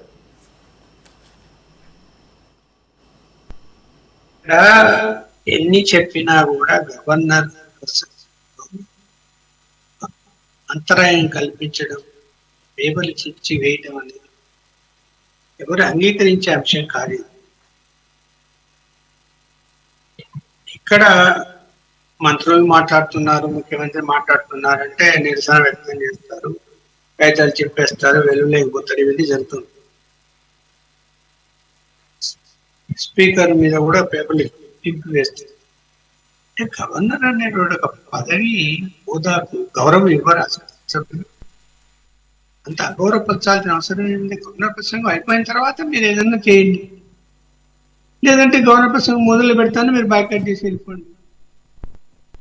గవర్నర్ ప్రసంగం కూడా మేము వినమని ఈ ఏంటంటే ఏ సంప్రదాయాలు పాటించకుండా మా ఇష్టం, మేము ఎప్పుడైనా వస్తాం, మా ఇష్టం ఎప్పుడైనా కాగితాలు చింపేస్తాం, మా ఇష్టం గవర్నర్ అయినా సరే ఎవరైనా సరే నిరసన వ్యక్తం చేస్తాం, మేము బయటికి వెళ్ళిపోతాం. ఆ సభలో చిన్నపిల్లలు ఉన్నారు, వాళ్ళు ఉద్యోగం చేస్తున్నారు, వాళ్ళకి మనం ఏం సందేశం ఇస్తాము అనేటువంటిది కూడా ఆలోచించరు. మా ఇష్టము అనేటువంటి పద్ధతిలో శాసనసభ్యులు అంటే ప్రతిపక్ష సభ్యులు వ్యవహరించడం ఎవరు కూడా అంగీకరించేది కాదు. అది బాధ్యత ఉంది వాళ్ళకు కూడా. బాధ్యత లేదా? బాధ్యత ఉంది కదా. మరి బాధ్యతాయుతంగా మీరు వ్యవహరించాలి. ఇక్కడ ప్రభుత్వ పరిపాలనలో లోపాలు ఉండొచ్చు, అవినీతి ఉండొచ్చు, అక్రమాలు ఉండొచ్చు. మీకు ఒక మంచి వేదిక అసెంబ్లీ మాట్లాడటానికి, మీరు వాటిని నిలదీయండి, ప్రశ్నించండి, ప్రభుత్వాన్ని ఇబ్బంది పెట్టండి. మీ సమావేశంలో కూర్చొని వచ్చిన పిల్లలు కూడా అరే ఆలోచిస్తారు కదా, ఎలాంటి ప్రశ్నలు వేస్తున్నారు, ఎలా ప్రభుత్వాన్ని ఇరకాటంలో పెడుతున్నారు అనేటువంటిది వాళ్ళకు కూడా అవగాహన వస్తుంది. ఇవన్నీ ఏమీ ఆలోచన లేదు, మా ఇష్టం ఇంకా అంతే, మేము అలా వస్తాం ఇలా వెళ్తాం, గవర్నర్ ఉండని ముఖ్యమంత్రి ఉండని ఎవరన్నా ఉండని ఏ హోదాకు గౌరవం ఇవ్వము అనే పద్ధతిలో మొన్న వ్యవహరించాడు. వ్యవహరించినప్పుడు స్పీకర్ ఆ విధంగా మరి అభిప్రాయపడి చెప్పడంలో తప్పేముంది? ఏం తప్పులేదు. మరి కొంచెమన్నా జ్ఞానం ఉండాలి కదా, ఎందుకు ఇలా చేస్తారు, కరెక్ట్ కాదు కదా. మీరు వద్దనుకుంటున్నారు, రామికా వస్తే ఎంచుకొని వెళ్ళిపోవాలి. ఎందుకు? మీ పదవులు పోకుండా కాపాడుకోవడానికి. గవర్నర్ ప్రసంగం అయిపోయేంత వరకు ఓపిక ఉండగా, పోనీ గవర్నర్ ప్రసంగం మొదలు పెడతాను, మీరు బయట వెళ్ళిపోండి. ఆయన మాట్లాడుతూ ఉంటే గవర్నరు ఆయనకు విలువ ఇవ్వకుండా స్లోగన్స్ అన్ని ఇచ్చుకుంటూ పేపర్లు చింపేసి ఇసిరేయడం అనేది గవర్నర్ యొక్క పదవికి కూడా గౌరవం ఇవ్వకుండా మీరు అగౌరవపరచడం అనేది కరెక్ట్ కాదు. ఒకవేళ తెలుగుదేశం పార్టీ పరిపాలనలో వైఎస్ఆర్సీపీ పరిపాలనలో తెలుగుదేశం కూడా అలా చేస్తే కూడా కరెక్ట్ కాదు, అది కూడా తప్పి. కాబట్టి ఇక్కడ ఈ సంప్రదాయాలు పాటించాలి, అలాగే ప్రజల్లో మీరు మెప్పు పొందాలి అని అనుకున్నప్పుడు మీరు అసెంబ్లీలో మాట్లాడాలి. ఏంటి విచిత్రం, మాట్లాడి వెళ్ళిపోయారు. 60 రోజులు వచ్చారు, ప్రజెంట్ వేసుకున్నారు, వెళ్ళిపోయారు. ఇంకా రామంటారు. ఏంటి ఎందుకు ఎన్నుకున్నారు ప్రజలు మిమ్మల్ని? ప్రజా సమస్యల్ని అసెంబ్లీలో ప్రస్తావించి వాటి పరిష్కారానికి దారి చూపుతారనే కదా. మీరు అసెంబ్లీని బాయ్కట్, గతంలో తెలుగుదేశం వాళ్ళు బాయ్కట్ చేశారా, సీఎం చేశారా అంటే వాళ్ళని మనమేం సమర్థించడం లేదు, వాళ్ళు చేసినా తప్పే. కాకపోతే మీరు ఉద్దేశపూర్వకంగా చేస్తున్నారు, వాళ్ళకి ఏదో ఒక ఇష్యూ జరిగిందని చేస్తున్నారు. ఇష్యూ జరిగితే అది వేరే అంశం, మీరు ఉద్దేశపూర్వకంగా చేస్తే అది వేరే అంశం. మీరు ఎందుకు అలా ఉద్దేశపూర్వకంగా చేయాల్సినటువంటి అవసరం ఏమిటి? వాళ్ళ అసెంబ్లీలో నిలదీయడానికి ఒకప్పుడు నేను అసెంబ్లీ ప్రొసీడింగ్ గా చూశాను, ఒక్క లెఫ్టిస్ట్ ఎమ్మెల్యే ఉన్నా కూడా అసెంబ్లీని నిలదీసి ప్రభుత్వాన్ని ఇరుకున్న పెట్టే సందర్భాలు, ఒక్క బీజేపీ ఎమ్మెల్యే ఉన్నా కూడా ఇరుకున పెట్టే సందర్భాలు ఉంటాయి అసెంబ్లీని. ఒక్క ఇండిపెండెంట్ శాసనసభ్యుడు కూడా ఇరుకుని పెట్టే సందర్భాలు. వీళ్ళు 11 మంది ఉన్నారు, ఓకే. ఆయనకు మొహమాటం, చంద్రబాబు నాయుడు గారు మొహం చూడలేరు, అయ్యన్న పాత్ర గారు మొహం చూడలేరు, జగన్మోహన్ రెడ్డి గారు, ఆయన బాయ్కాట్ చేసి వెళ్ళిపో, మిగతా 10 మంది కూర్చోండి, ఎక్కడ మాట్లాడండి, మీరు కూడా వెళ్ళిపోవాల్సిన అవసరం ఏంటి? ఇప్పుడు ఆయన ఒక హోదాలో నేను ముఖ్యమంత్రి హోదా అయ్యాను, మాజీ ముఖ్యమంత్రి అయ్యాను, ఆ స్థాయి ఏంటి, నేనేంటి, నేను వెనక బెంచ్లో కూర్చోవాలనా, నేను సిట్ అంటే సిట్, స్టాండ్ అంటే స్టాండ్ ఉండాలనా, నాకు అవసరం లేదు, నేను వెళ్ళిపోతాను అని ఫీల్ అవుతున్నాడు ఆయన. ఏమో నన్ను అవమానపరుస్తారేమో, ఉంటే లేనిపోని ఎన్ని సృష్టిస్తారేమో, ఇబ్బంది పెడతారేమో అని ఒక అభద్రతాభావం ఫీల్ అయ్యేది అనుకుందాం. ఆయన వెళ్ళిపోవచ్చు, వచ్చాడు, కనపడ్డాడు, వెళ్ళిపోయాడు. మిగతా 10 మందికి ఏంటండి, ఎందుకు వాళ్ళని కూర్చోమని చెప్పలేదు ఆయన? వాళ్ళు ఎందుకు బాయ్కాట్ చేయాలి? బాధ్యత లేదా? ఉంది కదా. ఈ సంప్రదాయము మంచి పద్ధతి కాదు. అంత ఆ, హడావిడిగా ఒక శాసనసభ్యులం మేమని బాధ్యత లేకుండా ఏదో మున్సిపాలిటీలో కౌన్సిలర్ లాగా వ్యవహరిస్తాము అంటే ప్రజలు చూస్తున్నారు కదా లైవ్ లో ఏం జరుగుతున్నది, ఎవరేం చేస్తున్నారు, ఏంటి. అది కూడా మీకు అర్థం చేసుకోరా? అక్కడ పిల్లల పైన కూర్చున్నారంటే అది కూడా మీకు అర్థం చేసుకోరా? ఏం సందేశం ఇస్తారు మీరు జనాలకి? ఇవాళ ఏం సమాధానం చెప్తారు? ఎందుకు వెళ్ళవయ్యా నువ్వు అసలు? హాయిగా శుభ్రంగా బ్యాంకుకి మన అసెంబ్లీకి వెళ్ళండి, మాట్లాడండి, ప్రభుత్వాన్ని ఇరుకున పెట్టండి. ఇవాళ దాదాపు 2 సంవత్సరాల కాలం అని అవుతున్నది అనుకోండి. ప్రభుత్వంలో వైఫల్యాలు ఏం లేవా? మీ కంటికి కనపడలేదా? ఆ వైఫల్యాలు అసెంబ్లీలో ప్రశ్నిస్తే జవాబు చెప్పలేని పరిస్థితి. అప్పుడు జనం మెచ్చుకుంటారు కదా. అవన్నీ వదిలేసి అని గోల చేసుకుంటూ మేము వెళ్ళిపోతాము అంటే వెళ్ళిపోయారు. మరి జీతభత్యాలు తీసుకుంటున్నారా, తీసుకోవటం లేదా? జీతభత్యాలు ఎవరెబ్బ సొమ్మది? ప్రజల యొక్క పన్నుల రూపంలో వచ్చిన డబ్బులు. జగన్మోహన్ రెడ్డి గారు అంటే నాకు జీతం వద్దని వదులుకున్నారు. మిగతా వాళ్ళు బయట సంతకాలు పెట్టిపోయి కూడా జీతాలు తీసుకున్నారని ఆరోపణలు వచ్చాయి కదా వాళ్ళ మీద. రాకుండా కూడా వచ్చినట్టు సంతకాలు పెట్టారని. మరి జీతాలు కూడా అందరు వదులుకోండి, మీకు ఉన్నటువంటి ప్రోటోకాల్స్ అన్ని వదులుకోండి. అట్లాంటప్పుడు బైకట్ చేస్తానప్పుడు ప్రోటోకాల్స్ ఏమో కావాలి, జీతాలు కావాలి, భత్యాలు కావాలి, కారు అలవెన్సులు కావాలి. మరి ఎట్లా ఏంటి? ఏం ఆలోచిస్తారు ఎవరైనా? ఒక ఇష్యూ మీద ఆ రోజు 1 గంట బాయ్కాట్ చేశారు, లేదంటే మొత్తంగా సెషన్ ఆ రోజు అసెంబ్లీ అంతా బాయ్కాట్ చేసి వెళ్ళిపోయారు. ఒక ఇష్యూ మీద ప్రభుత్వం సరిగా సమాధానం చెప్పలేదంటే ఓకే, ఎవరు కాదండి దాన్ని. లేదు ఒకవేళ ఏమైనా లోపల రచ్చ జరిగితే స్పీకరు ఆ రోజంతా సస్పెండ్ చేయొచ్చు, లేదు సెషన్ అంతా సస్పెండ్ చేయొచ్చు, అది వేరే అంశం. ఏమీ లేకుండా ఊరికేనే మీరు మేము వెళ్ళిపోతాం అని వెళ్ళిపోతూ ఉంటే మీ సభలో అసలు ప్రతిపక్షం లేని పరిస్థితి ఏంటండి? ప్రజాస్వామ్య వ్యవస్థలో ప్రతిపక్ష పాత్ర చాలా ఇంపార్టెంట్ కాదా? ఎవరైనా చెప్పండి. ప్రతిపక్షం లేకుండా వాళ్ళకి వదిలేస్తే వాళ్ళు ఏమో హాయిగా సరదాగా మాట్లాడుకుంటారు, బాధ్యత లేకుండా చెప్పుకుంటారు, ఏ బిల్లులు కావాలంటే ఆ బిల్లులు పెట్టుకుంటారు, పాస్ చేసుకుంటారు, గవర్నమెంట్ నడుపుతారు. అది కరెక్టా? కాదు కదా. ఈ ప్రజాస్వామ్య వ్యవస్థలో ప్రతిపక్ష పాత్ర చాలా ముఖ్యం. అది ఎంతమంది ఉన్నారు అన్నది కాదు, ఒకరున్నా, ఇద్దరున్నా, 10 మంది ఉన్నా కూడా సభలో ఉండాలి, ప్రశ్నించాలి, ప్రభుత్వాన్ని నుంచి జవాబు పొందాలి. ఇవన్నీ మర్చిపోయి మేము పారిపోతాం అంటే ఈ విధానం కరెక్టే కదా. మళ్ళీ మీరు ఓట్లు అడుక్కోవాలి, జనం దగ్గర పోవాలి కదా. ఏ మొహం పట్టుకొని వెళ్తారు అక్కడికి? ఏం జరిగిందని మీరు బాయ్కాట్ చేస్తారు? అవమానపరిచారా? ఎవరు అవమానపరిచారు? ఎగ్జాక్ట్లీ. మీరు లోపలికి వస్తుంది ఏమైనా గొడవ పెట్టారా? మీరు రాణి కూడా చొక్కా పట్టుకుంటున్నారా? లేదు కదా. అయ్యా బాబు మీరు రండి, మీకు సమయం ఇస్తాను అని చెప్పి స్పీకర్ గారు పదే విజ్ఞప్తి చేశారా లేదా? కరెక్ట్. అవన్నీ గౌరవించకుండా మా ఇష్టము, మేము వస్తాము పోతాము, రాము అంటే రావద్దు. జీతాలు తీసుకోకండి, అలవెన్సులు అన్ని మానేయండి, ఆరోగ్యం మెడికల్ అలవెన్సులు కూడా మానేయండి, అన్ని మానేయండి.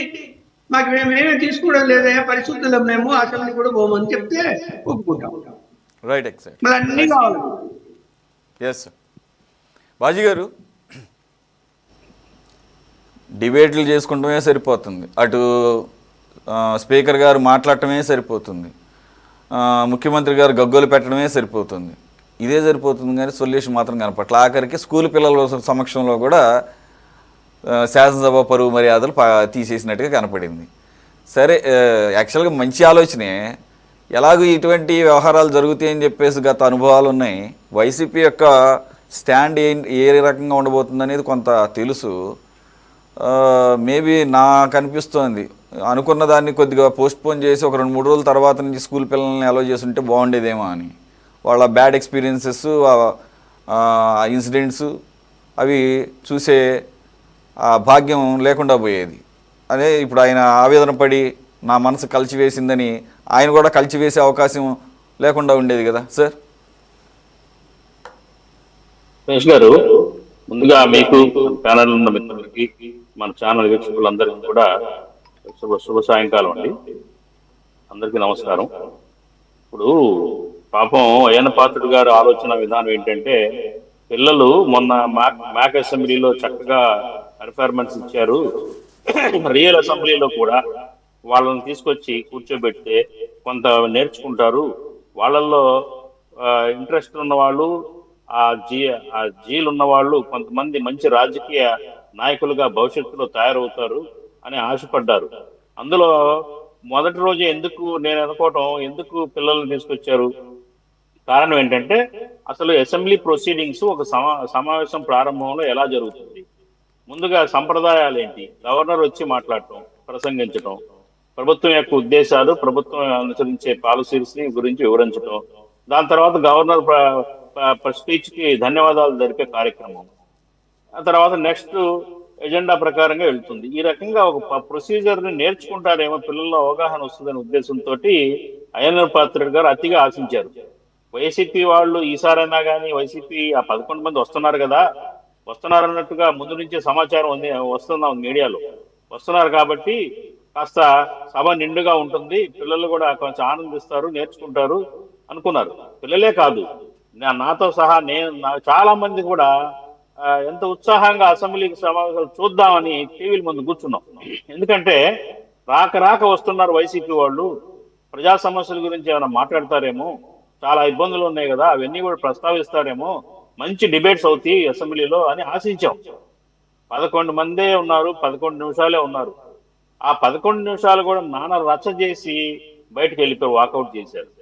వీళ్ళు నిజంగా నాకైతే అనిపించింది ఏంటంటే, ఒక 40 మంది ఉండి మళ్ళీ ఎక్కువ సమయం అసెంబ్లీలో ఉంటే ఇంకా ఎంత బీభత్సాన్ని మనం చూడాల్సి వచ్చేదేమో అని అనిపించింది నాకు నిజంగా. కారణం ఏంటంటే అసలు ప్రొటెస్ట్ చేయొచ్చు, జనరల్ గా వీళ్ళ హయాంలో 2019 నుంచి 24 జరిగిన కార్యక్రమాల్లో ఇదే నజీర్ గారు వచ్చి వీళ్ళు ఇచ్చిన కాగితాలే చదివాడు, వీళ్ళు ఇచ్చిన వైఫల్యాలే చదివాడు, వీళ్ళు ఇచ్చిన లోపాలన్నీ కూడా కాగితాల్లో రాసిచ్చిన స్క్రిప్టే చదివారు. అది సంప్రదాయం, మనం గతంలో కూడా ఒక డిబేట్ లో మాట్లాడుకున్నాం. ఎందుకంటే అది కరెక్టా కాదా అనేది వేరే తర్కం అయినప్పటికీ కూడా మరి ప్రభుత్వం రాసిచ్చిన దాన్నే చదవడం అనేది ఆనవాయితీగా వస్తుంది. మరి దాన్ని వీళ్ళు పాటించింది అదే కదా. కొత్తగా గవర్నర్ గారు ఒక సెంటెన్స్ నోట్లో నుంచి బయట రాకముందే వీళ్ళు ప్రొటెస్ట్ స్టార్ట్ చేయడం అనేది ఎంతవరకు కరెక్ట్? ఒక పక్కన సోయ లేకుండా పిల్లలు ఉన్నారు, అక్కడ అబాస్ పాలవుతాం మనం, ప్రజల్లో పిల్లలు ఇళ్ళకెళ్ళి చెప్పుకుంటారు, వాళ్ళ మనసుల్లో ఇక రాజకీయాల జోలికి వెళ్ళకూడదురా అని మహాప్రభు అని చెప్పేసి అనుకుంటారేమో అనే సోయ కూడా లేకుండా చాలా మరి జుగుప్సాకరంగా ఆ 11 మంది ప్రవర్తించిన తీరు, వాళ్ళని కట్టడి చేయకుండా జగన్మోహన్ రెడ్డి గారు నవ్వుకోవటం చిద్విలాసంగా బొత్స సత్యనారాయణ గారి పక్కనే కూర్చొని, ఇదంతా కూడా ప్రజలందరూ చూశారు. ఎందుకు ఇట్లా చేస్తున్నారు, వైసీపీ వాళ్ళు మారారేమో, వాళ్ళు అసెంబ్లీకి వస్తున్నారు, ఎందుకు వచ్చారు అసెంబ్లీకి, ఎందుకు రావాల్సిన పని ఏంటి, అటెండెన్స్ వేయించుకొని జీతాలు తీసి సంతకాలు పెట్టుకొని వాళ్ళకి రావాల్సిన బెనిఫిట్స్ కోసం వచ్చారా, లేదా నిజంగా చిత్తశుద్ధితో ప్రజా సమస్యల మీద మాట్లాడదామని వచ్చారా? మళ్ళీ రేపు రాబోయే ఇప్పుడు 27వ తారీఖు దాకా జరుగుతాయి, మళ్ళీ వస్తారా అసెంబ్లీకి, రారా? రామారావు గారు చెప్పాలా ఇవన్నీ కూడా. అట్లాగే ఏంటంటే ఎక్కడ కూడా దేశంలో ఎక్కడ కనివిని ఎరగం మనం. ఈ జగన్మోహన్ రెడ్డి గారి వైసీపీ పార్టీ కొత్త ట్రెండ్ సృష్టిస్తా ఉంది అసెంబ్లీ విషయాల్లో, ఎక్కడా కూడా లేదు. ఇక్కడ అసెంబ్లీ బాయ్కాట్ చేయటం, రాకపోవటం, అప్పుడప్పుడు వచ్చి ఆదరించుకోవటం, బయట మాట్లాడటం ఇష్టం వచ్చినట్టు, మళ్ళీ మండలిలో వెళ్ళి వీళ్ళందరూ అక్కడ మాట్లాడటం, పార్టిసిపేట్ చేయటం, ఇదంతా కూడా ఈ పద్ధతి నాకు ప్రతిపక్ష హోదానే కావాలని మళ్ళీ యాదీ చేయటం, ఇంకా కంటిన్యూ 5 ఏళ్ళు కూడా చేస్తారేమో ఇట్లాగే. ఇక ఎందుకంటే ప్రతిపక్ష హోదా లేకపోయినా కానీ మీకు 11 మంది, ఇందాక వాళ్ళు చెప్పినట్టు 11 మంది చాలు అసెంబ్లీలో చక్కగా ప్రజా సమస్యలను మాట్లాడాలంటే. మీరు డిబేట్ చేయొచ్చు, ప్రొటెస్ట్ చేసే విధానం కాగితాలు దించి గవర్నర్ గారి ముఖాన్ని కొట్టడం కాదు ప్రొటెస్ట్ చేయడం అంటే. ఇంకా చాలా విధానాల్లో ప్రొటెస్ట్ చేయొచ్చు. మీరు నల్ల రిబ్బన్లు, నల్ల కండువాలు వేసుకొచ్చి అసెంబ్లీలో కూర్చొని మాట్లాడొచ్చు. అట్లాగే ఏదైతే అబద్ధాలు మాట్లాడుతుందో, ప్రభుత్వం మాట్లాడిస్తుందో గవర్నర్ చేత, వాటిన్నింటినీ విపులంగా మాట్లాడొచ్చు, అక్కడ డిబేట్ చేయొచ్చు మీరు. అట్లా ఇంకా అక్కడ ప్రస్తావించిన అంశాలు, సమస్యలు చాలా ఉన్నాయి. ఇవాళ ఉపాధి హామీ పథకానికి తూట్లు పొడుస్తుంది భారతీయ జనతా పార్టీ ఎన్డీఏ ప్రభుత్వం కేంద్రంలో, దాని గురించి మాట్లాడండి. ప్రతిపక్ష హోదా లేకపోయినా ప్రతిపక్షంలో 11 మంది ఎమ్మెల్యేలు ఉన్నారు, కూర్చోబెట్టారు మిమ్మల్ని. ఇవాళ మేము చూసాం, చాలా మంది అల్లాడిపోతా ఉన్నారు. కూలీలు 200 రూపాయలు కూడా రోజుకి ఇవ్వకుండా దాంట్లో కూడా కమిషన్ కొట్టేస్తా, దొంగతనం చేస్తా, చాలా పల్లెటూళ్ళల్లో చాలా అన్యాయం జరుగుతుంది రైతులకు కానీ రైతు కూలీలకు కానీ. ఇవన్నీ మాట్లాడాలా? ఈ ఒక్క ముక్క రాదు నా జగన్మోహన్ రెడ్డి గారి నోట్లో నుంచి. ఆ ఉపాధి హామీ పథకానికి మరి కేంద్రంలో ప్రభుత్వం ఏ రకంగా తూట్లు పొడుస్తుందో దాని మీద ఇప్పటి వరకు కూడా ఒక మొక్క మాట్లాడరు వీళ్ళు. భయం మోడీ అంటే. ఇవాళ అసెంబ్లీలో రచ్చ చేస్తే ఏం సాధించారు మీరు? మీరు కాగితాలు ఇసురు కొట్టారు, బాయ్కాట్ చేశారు 11 నిమిషాలు ఉండి. ఏం సాధించారు చెప్పండి? వాట్ రిజల్ట్ యూ గాట్ చెప్పండి? ఏమొచ్చింది? ఫలితం ఏంటి? ఏమీ లేదు, జీరో. ప్రజల్లో ఇంకా చులకనైపోయారు మీరు. చిన్నపిల్లల హృదయాల్లో ఒక అసహ్యకరమైన భావనని ఏర్పరచుకున్నారు. ఇది కరెక్ట్ కాదు. మీరు చాలా విధానాలుగా ప్రొటెస్ట్ చేయొచ్చు. అవన్నీ ఇక్కడ టైం లేదు కాబట్టి నేను మొత్తం ప్రస్తావించను. కాకపోతే ఏంటంటే గత సంవత్సరంలో అసెంబ్లీ సమావేశాల్లో కూడా సేమ్ సీన్ రిపీట్ అయింది. అదే చేశారు, మళ్ళీ ఇప్పుడు ఈ సంవత్సరం కూడా అదే చేశారు, 2వ సంవత్సరం కూడా రిపీట్ చేశారు, సేమ్ అదే పద్ధతి. సో ఏంటంటే మీరు ఇది కరెక్ట్ కాదు. ఇకనైనా మైండ్ సెట్ మార్చుకుంటే జగన్మోహన్ రెడ్డి గారు మంచిది. ఎందుకంటే ఆయన 11 మంది ఎమ్మెల్యేలు పాపం ఆశగా వచ్చారు, మళ్ళీ లాక్కుపోయారు. కోడి పిల్లల్ని తీసుకెళ్లిపోయినట్టు బయటికి. మళ్ళీ వస్తారో తెలియదు. ఎవరు చర్చిస్తారు? ఎప్పుడు ఎలా సమస్యల్ని మరి అపోజిషన్ వాళ్ళు లేకుండా అసెంబ్లీలో ప్రజా సమస్యలను ఎలా ప్రస్తావిస్తారు? అది ఒక దేవాలయం, ప్రజా సమస్యల మీద ప్రస్తావించే ఒక దేవాలయం. ఇటువంటి దేవాలయాల్లో కూర్చునే స్థానం లభించడం అదృష్టం. ఆ అదృష్టం కొత్తగా ఎమ్మెల్యేలని లేకుండా చేశారు జగన్మోహన్ రెడ్డి గారు. ప్రజలందరూ కూడా అసహించుకుంటున్నారనే విషయం కూడా ఎందుకు గ్రహించట్లేదు? ప్రజల్లో మీరు చులకనైపోతున్నారనే సంగతి తెలియదా? మీరు మళ్ళీ 175 మంది బ్యాచ్ని తీసుకొని ఓట్లు ఎట్లా అడుగుతారు రేపు రాబోయే 29 ఎలక్షన్లో? పోయినసారే మీరు అసెంబ్లీకి వెళ్ళలేదా? మళ్ళీ వెళ్ళి ఏం పీపుతారని చెప్పేసి అడగరా ప్రజలు? సో ఏంటంటే ఒక హుందాగా ఆంధ్రప్రదేశ్ అసెంబ్లీ జరగటం లేదు, ఏకపక్షంగా జరుగుతుంది వీళ్ళ నిర్వాహకం వల్ల. కాబట్టి మీ హక్కుల్ని నేను ఒకటే చెప్తాను, వైఎస్ఆర్ కాంగ్రెస్ పార్టీ మీ హక్కుల్ని మీరు నిలబెట్టుకోండి, మీ హక్కుల్ని వాడుకోండి, ఉపయోగించుకోండి, చక్కగా ఉంటుంది. ప్రజా సమస్యల్ని డిస్కస్ చేయండి. కాబట్టి ఇవన్నీ కూడా చాలా అంశాలు ఉన్నాయండి. తర్వాత ఏంటంటే ముఖ్యంగా నేను చెప్పదలిచింది ఏంటంటే ముఖ్యమైన పాయింట్,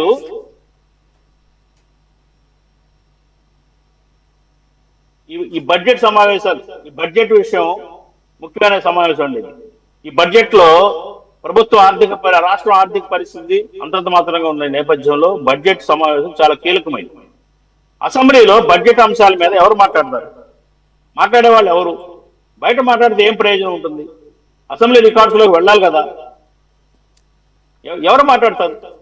కాబట్టి ఏంటంటే ఇటువంటి కీలకమైన బడ్జెట్ సమావేశాలు ఎలాగో 14 రేపే కదా యాక్చువల్గా బడ్జెట్ ప్రవేశపెడతా ఉంటున్నారు. చూద్దాము, మనం మళ్ళీ ఎలాగో రేపు డిబేట్ చేస్తాం కాబట్టి మరి మండల్లో ఉంది కాబట్టి వాళ్ళు మండలికి వెళుతున్నారు కాబట్టి మండలి సరిపోతుందిలే అనేది ఆయన ఉద్దేశం.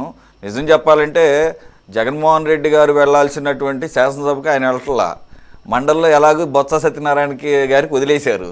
మొత్తానికి ఆ రకంగా తప్పించుకు తిరుగువాడు ధన్యుడు సుమతి అన్న టైప్లో ఇక్కడ కనపడుతుంది. నా వ్యాఖ్యలు కాదు, నిన్న ఇదే వేదికగా తులసిరెడ్డి గారు సీనియర్ పొలిటీషియను, ఆయన ఇది వెళ్ళకపోవడం అనేది అవివేకం, అజ్ఞానం, పిరికితనం, బాధ్యతారాహిత్యం అని చెప్పేసి ఆయన ఇచ్చినటువంటి ఉపమానాలు. కాబట్టి ఏంటంటే అట్లీస్ట్ ఏదో గుడ్డిలో మెల్లలాగా మండల కన్నా వెళుతున్నారు, అక్కడన్నా కాస్త వారి ప్రశ్నలకు సమాధానాలు చెబుతున్నారు.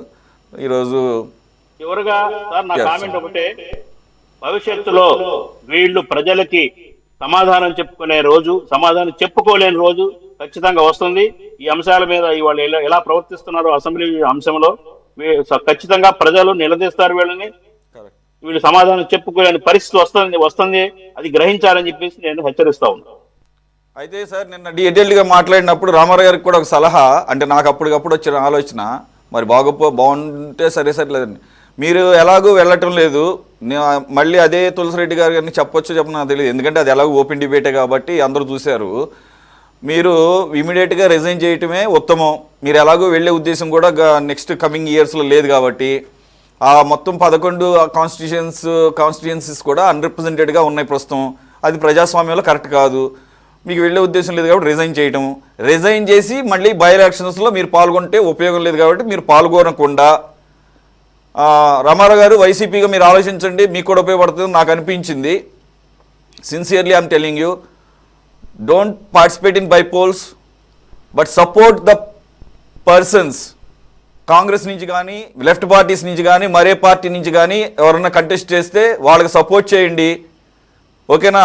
వాళ్ళ కనీసం ఎంతమంది గెలిచినా కానీ ఆ కాన్స్టిట్యుయెన్సీస్కి కొంత న్యాయం జరుగుద్ది.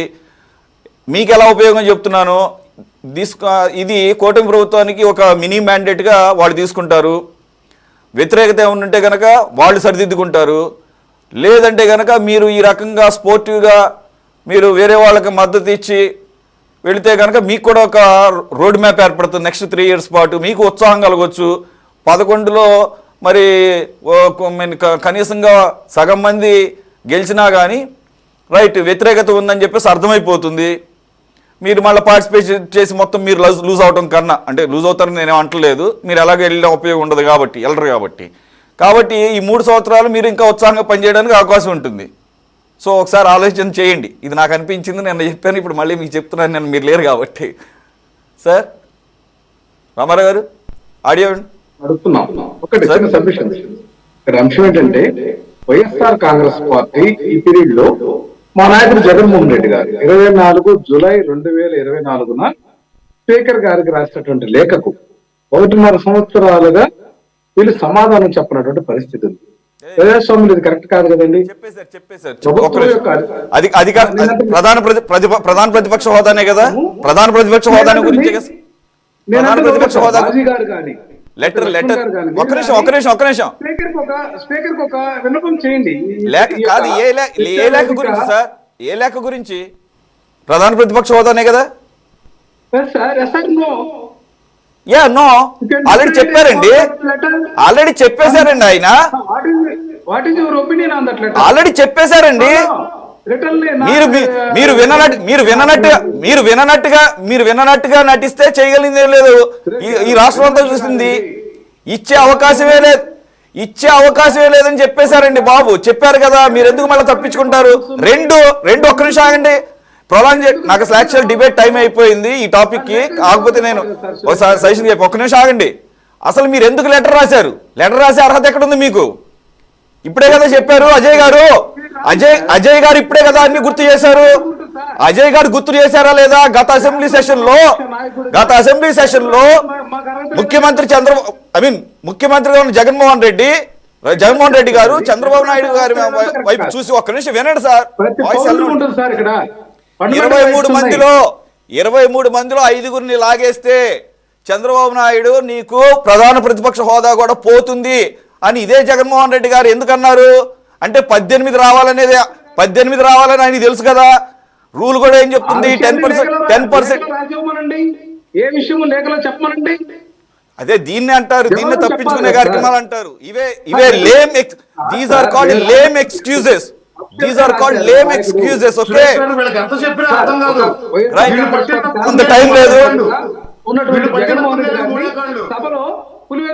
జగన్మోహన్ రెడ్డి ఏ విధంగా మాట్లాడతారో వీళ్ళు తూచా తప్పకుండా ఆ పనికి మా అంశాలని రిపీట్ చేస్తూ మాదిరి రాష్ట్ర ప్రజల మీద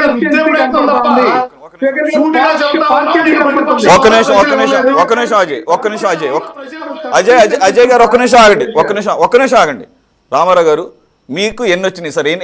ఎన్ని స్థానాల్లో గెలిచారు మీరు ఈసారి?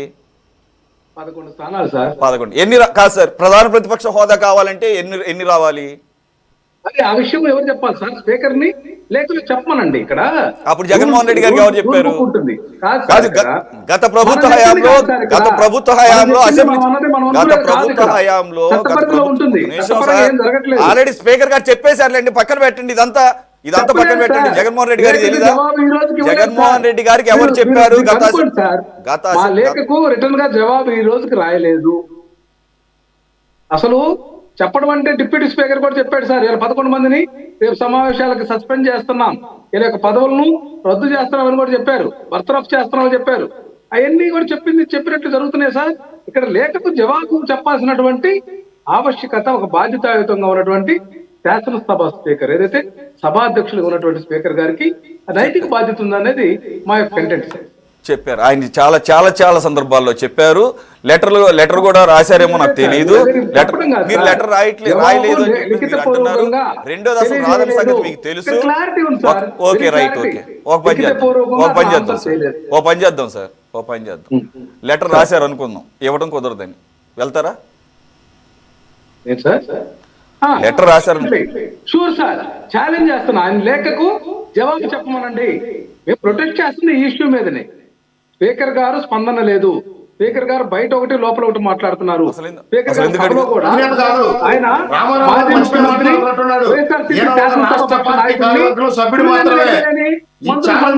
జగన్మోహన్ రెడ్డి లిఖిత పూర్వకంగా ఇస్తే నేను అసెంబ్లీకి వస్తానని మాట్లాడాల్సింది రాష్ట్ర ప్రజలకు చెప్పాల్సింది జగన్మోహన్ రెడ్డి. నువ్వెవరో చెప్పడానికి, నువ్వెవరో ఛాలెంజ్ చేయడానికి, నువ్వేమన్నా పార్టీ అధినేతవా? వైఎస్ఆర్సీపీ పార్టీ నీదా? వైఎస్ఆర్సీపీ పార్టీ అధినేతవా నువ్వు? కదా చెప్పాల్సింది ఎవరు? గౌరవ జగన్మోహన్ రెడ్డి గారు. నువ్వెలా చెబుతావు? స్పీకర్ గారు లిఖిత పూర్వకంగా ఇస్తే మేము అసెంబ్లీకి వస్తామని నువ్వెలా చెబుతావు? అలాగదు. ఒక్క నిమిషం. అసలు ప్రధాన ప్రతిపక్ష హోదా రావడానికి కావాల్సిన సంఖ్యాబలం ఎవరు? స్పీకర్ గారు ఇచ్చారా లేకపోతే మీకు ప్రజలు ఇచ్చారా? ప్రజలు కదా ఇచ్చింది. ప్రజలు ఇచ్చిన మ్యాండేట్ ప్రకారం. ఒక్క నిమిషం ఆగండి సార్. ప్రజలు గనక జగన్మోహన్ రెడ్డి గారిని ప్రధాన ప్రతిపక్ష నేతగా అసెంబ్లీలో చూడాలి అనుకుంటే ఖచ్చితంగా 18 దాటిచ్చేవాళ్ళు. 11 దగ్గర ఆగిపోయారు. అంటే clearly the mandate is saying that Jaganmohan Reddy గారు is not eligible to sit in the assembly as principal opposition leader. ఓకేనా? అక్కడ క్లియర్. రెండో పాయింట్.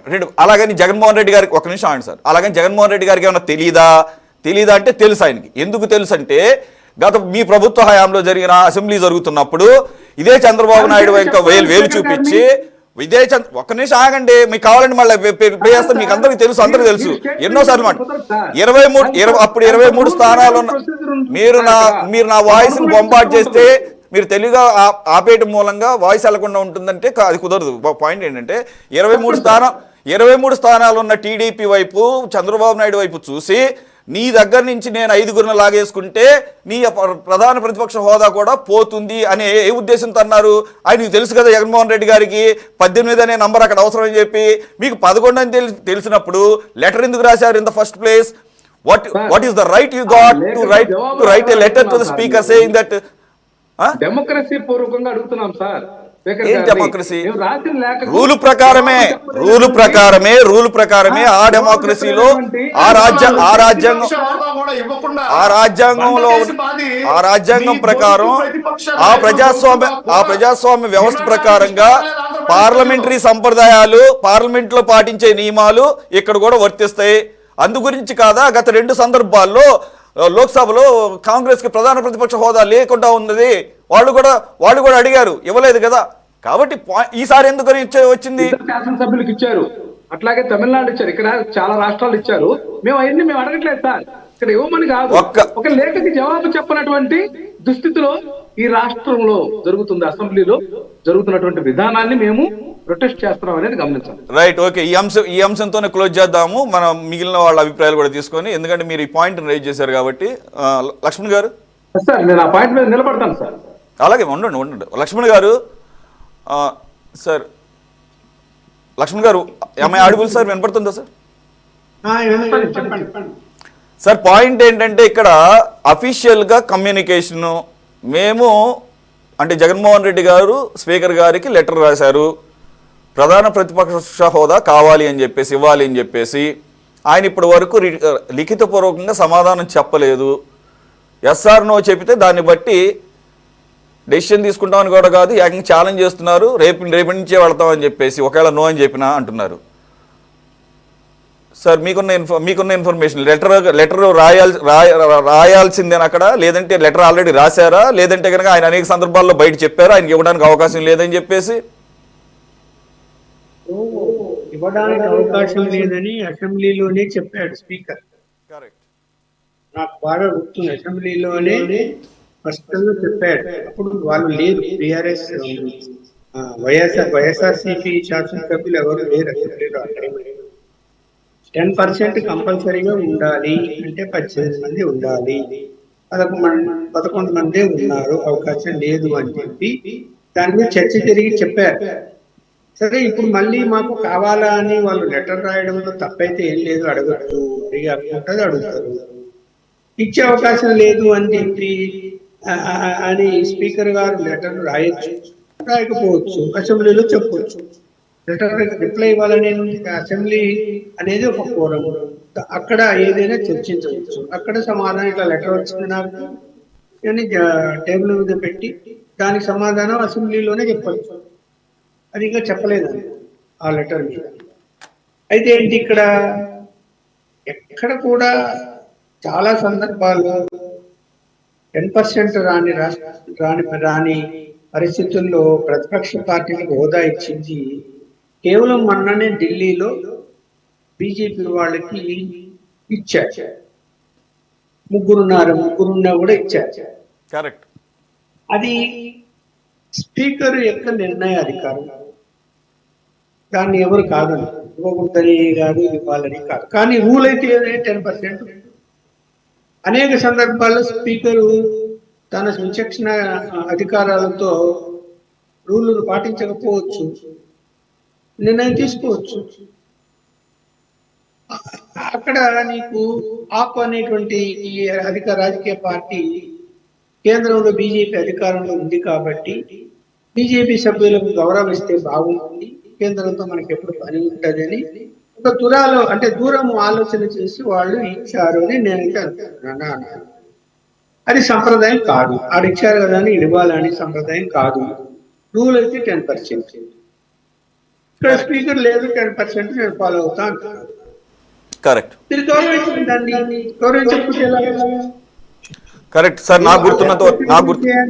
Sir correct sir.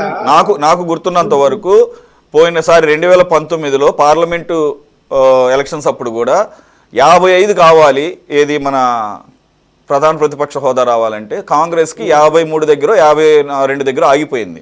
అంటే ఆల్మోస్ట్ దగ్గరకు వచ్చింది. వారు కూడా అడిగారు, అప్పుడు కూడా బీజేపీ ఏమేమి లేదు. పార్లమెంటు సంప్రదాయాలే అంత క్లియర్గా ఉన్నాయి. అలాగే 2014లో కూడా ప్రధాన ప్రతిపక్ష హోదా దక్కలేదు కాంగ్రెస్కి. ఈసారి మాత్రమే దక్కింది, ఎందుకంటే 90 పైన స్థానాలు సంపాదించారు కాబట్టి. ఇదేమి స్పీకర్ ఇవ్వాలా లేదా అనేది కూడా కాదు. Rule is very clearly saying that if you cross 10% of the seats obviously you will be entitled to get the principal opposition leader. There is no point in writing the letters as far as my knowledge is concerned. Sir Baji గారు close చేసేసండి, conclude చేసేయండి sir. ఈ పాయింట్ని పట్టుకునే వాళ్ళు ఎక్స్క్యూజ్గా వాడుకుంటున్నారని అర్థమవుతుంది. అదేంటే letter సమాధానం కావాలని. ఒక్క నిమిషం వస్తాను. సరే, అజయ్ గారు మాట్లాడండి, చివరిలో బాజీ గారు మాట్లాడతారు.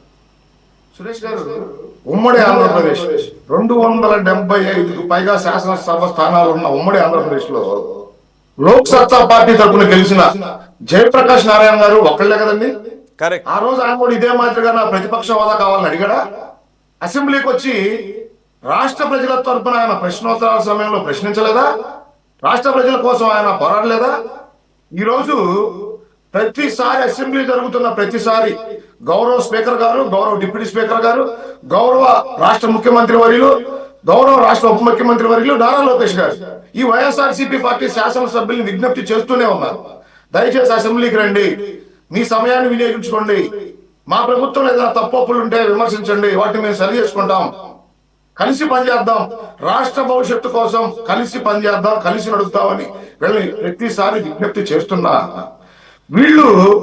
వీళ్ళ అసమర్థతని, వీళ్ళ దోపిడీ విధానాలు ఎక్కడ బయటపడతాయనే ఒక పనికి మాలిన ఆలోచనతో అసెంబ్లీని ఎగ్గొడుతూ దాన్ని స్పీకర్ గారి మీదో లేదా గౌరవ రాష్ట్ర ముఖ్యమంత్రి గారి మీదో పార్టీల మీదో నెట్టేసి అసెంబ్లీ రూల్ బుక్ ఏ విధంగా ఉంటే ఆ విధంగానే స్పీకర్ గారు అక్కడ పనిచేయడం జరుగుతాం తప్ప వైఎస్ఆర్సీపీ పార్టీ కోసం సపరేట్ గా అసెంబ్లీ రూల్ బుక్ మార్చడం కుదరదన్న విషయం ఇప్పటికైనా ఈ వైఎస్ఆర్సీపీ నాయకులు, వీళ్ళ అధినాయకుడు జగన్మోహన్ రెడ్డి అర్థం చేసుకుంటే రాష్ట్ర ప్రజలకి కొంతైనా మేలు జరుగుతుంది. కొంతైనా అంటే ఆ 11 నియోజకవర్గాల్లో వీళ్ళని నమ్మి గెలిపించిన ప్రజలు వీళ్ళని దేనికోసం ఎన్నుకున్నారో ఆ నియోజకవర్గ ప్రజల కోసం ప్రశ్నించండి. లేదా కూటమి ప్రభుత్వంలో ఏదైనా తప్పొప్పులుంటే సహేతుకమైన విమర్శలు చేయండి, ఖచ్చితంగా వాటిని మేము స్వాగతిస్తాం. మా తప్పులుంటే సరిదిద్దుకుంటాం. ఈ రాష్ట్ర అభివృద్ధి కోసం ఎవరు సూచనలు సలహాలు చేసినా, సద్విమర్శలు చేసినా వాటిని స్వాగతించి మంచి సలహాలు తీసుకుంటూ ఈ రాష్ట్ర అభివృద్ధి కోసం పనిచేస్తామని చెప్పి మీ ద్వారా వైఎస్ఆర్సీపీ పార్టీకి తెలియజేస్తా ఉన్నాం. సురేష్ గారు, ఇంకొక అంశం ఏదైతే స్పీకర్ గారు వాళ్ళు బాధపడతా ఉన్నారు, ఈ రాష్ట్ర భావి భవిష్యత్ పౌరుల పిల్లల ముందు వైఎస్ఆర్సీపీ పార్టీ చేసిన ఒక పనికిమాలిన చర్య నాకు చాలా బాధాకరంగా ఉంది. కానీ ఈ రోజు నేను ఒక విషయం తెలియజేయవచ్చుకున్నాను మీ ద్వారా రాష్ట్ర ప్రజలకు. ఈ సైకిక్ పార్టీ ఏ విధంగా అసెంబ్లీలో కూడా ప్రవర్తిస్తుంది అనేది భావి భారత పౌరులకి లేదా ఆంధ్రప్రదేశ్ రాష్ట్ర యువతకి వీళ్ళ స్వయంకృతాపరాధంతో వీళ్ళే తెలియజేశారు. కాబట్టి రాబోయే రోజుల్లో కొత్తగా రాబోతున్న ఓటర్లకి వీళ్ళ వికృత చేష్టలో ఈ రోజు అసెంబ్లీని వీక్షిస్తున్న భవిష్యత్ ఓటర్సే ఈ రాష్ట్ర ప్రజలకు తెలియజేస్తారని చెప్పి నేను అనుకుంటా ఉన్నా. సురేష్ గారు, రైట్. బాజీ గారు ప్లీజ్ కంక్లూడ్ చేసి. దగ్గర ఉన్న సమాచారం ప్రకారంగా స్పీకర్ అయ్యన్న పాత్రుడు గారు అసెంబ్లీలో రిటర్న్ రూలింగ్ ప్రకారమే ఆయన వీళ్ళకి సమాధానం చెప్పారు. దాన్ని బేస్ చేసుకునే వీళ్ళు హైకోర్టులో జగన్మోహన్ రెడ్డి గారు హైకోర్టుకు వెళ్ళాడు. హైకోర్టులో మెయిన్ పిటిషన్ 20 సెప్టెంబరు 2024లో ఫైల్ చేశాడు. తర్వాత హైకోర్టు 31 జూలై 2024 రెస్పాండెంట్స్ కి డైరెక్ట్ చేసింది సబ్మిట్ చేయమని చెప్పేసి కౌంటర్ సబ్మిషన్ కోసం. అట్లాగే ఏదైతే అసెంబ్లీ సెక్రటరీ కూడా రిటర్న్ గా ఇవ్వమని చెప్పేసి లెటర్ రాసింది. అది ఎప్పుడు 25 సెప్టెంబర్ 2025 తేదీన. హైకోర్టులో వెర్బల్ మాటల మీద పిటిషన్స్ స్వీకరించరు. హైకోర్టుకు వెళ్ళినప్పుడు హైకోర్టు అడుగుతుంది, ఏమని అడుగుతుంది, మీకు official LOP leader of opposition official గా ఇవ్వలేదు అని చెప్పేసి డాక్యుమెంట్ ఏమైనా ఉందా అని అడుగుతుంది హైకోర్టు. వితౌట్ డాక్యుమెంట్ మీరు హైకోర్టుకి ఎలా వెళ్ళారో సమాధానం చెప్పమండి రామారావు గారిని. Without document of the assembly secretary మీరు ఎలా హైకోర్టులో పిటిషన్ వేశారు? ఆ పిటిషన్ ఇవాళ కూడా యాక్టివ్ గా ఉంది. కోర్టు ప్రొసీడింగ్స్ స్పీకర్ గారు లిఖితపూర్వకంగా ఎందుకు ఎవరని అడుగుతున్నాం. లిఖితపూర్వకంగా ఇవ్వబట్టే మీ కోర్టులో సబ్మిట్ చేశారు. లేక ఏమవుతా ఏ బుక్ చెప్పింది? మీరు హైకోర్టుకు వెళ్ళారు, మీరు రికార్డు చూసుకోండి, కావాలంటే హైకోర్టు నుంచి రికార్డు తెప్పించుకోండి. మీరు ఆగండి, మీరు చెప్పారు, మీ దానికి సమాధానం చెప్తున్నాను. విన్న తర్వాత మీరు మాట్లాడండి, మీ దగ్గర ఇన్ఫర్మేషన్ ఉంటే. సురేష్ గారు, మీరు సమర్థించినందుకు కృతజ్ఞతలు. బాజీ గారు, సురేష్ గారు నేను వినండి సార్, నేను చెప్పేది వినండి. మీరు అడిగిన దాన్ని చెప్తున్నాను. మీరు ఏమంటున్నారంటే అధికారికంగా రిటర్న్ గా స్పీకర్ గారు ఇవ్వలేదంటున్నారు. ఇచ్చారంటున్నాను, నేను ఇచ్చారంటున్నాను. ఇవ్వబట్టే మీరు అధికారికంగా అసెంబ్లీ సెక్రటరీ అవి అధికారికంగా refused to accord the LOP అని అఫీషియల్ గా హైకోర్టుకి సబ్మిట్ చేశారు. ఇట్ మీన్స్ మిమ్మల్ని అఫీషియల్ గా రిజెక్ట్ చేసినట్టే.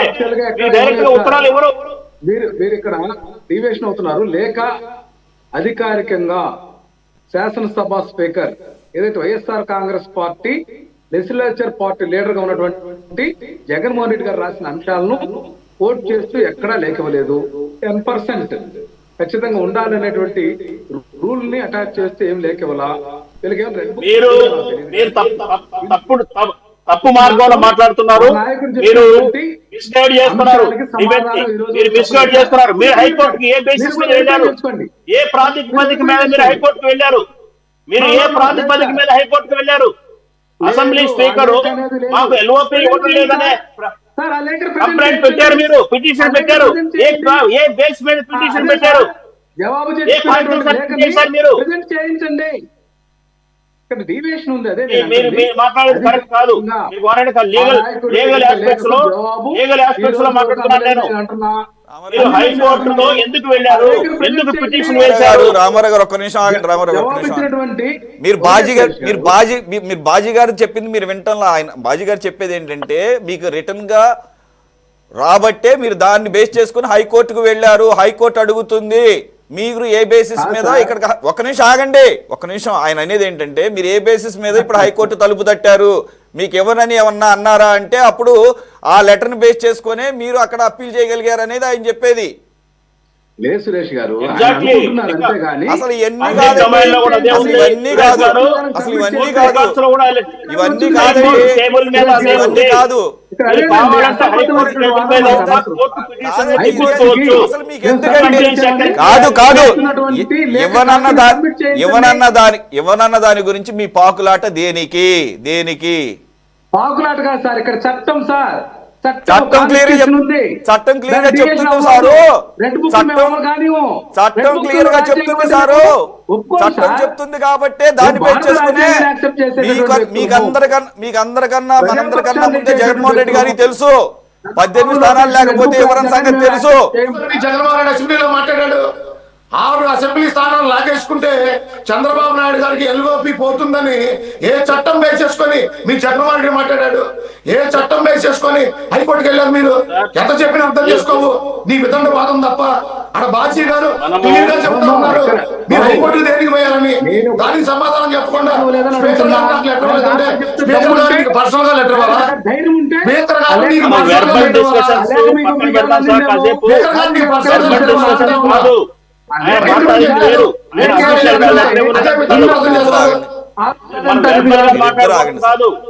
ఒక్క నిమిషం మీరు ఇద్దరు ఆగండి. ఆయన మాట్లాడుతున్నారు కదా, మీరు మాట్లాడినప్పుడు ఆయన ఒక్కసారి ఆయన ఇంటర్ఫియర్ అయ్యారా?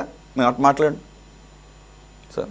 సురేష్ గారు, నేనేమంటున్నానంటే వీళ్ళు అసెంబ్లీ స్పీకర్ మాకు ప్రతిపక్ష హోదా ఇవ్వడం లేదు అని పిటిషన్ పెట్టారు హైకోర్టులో.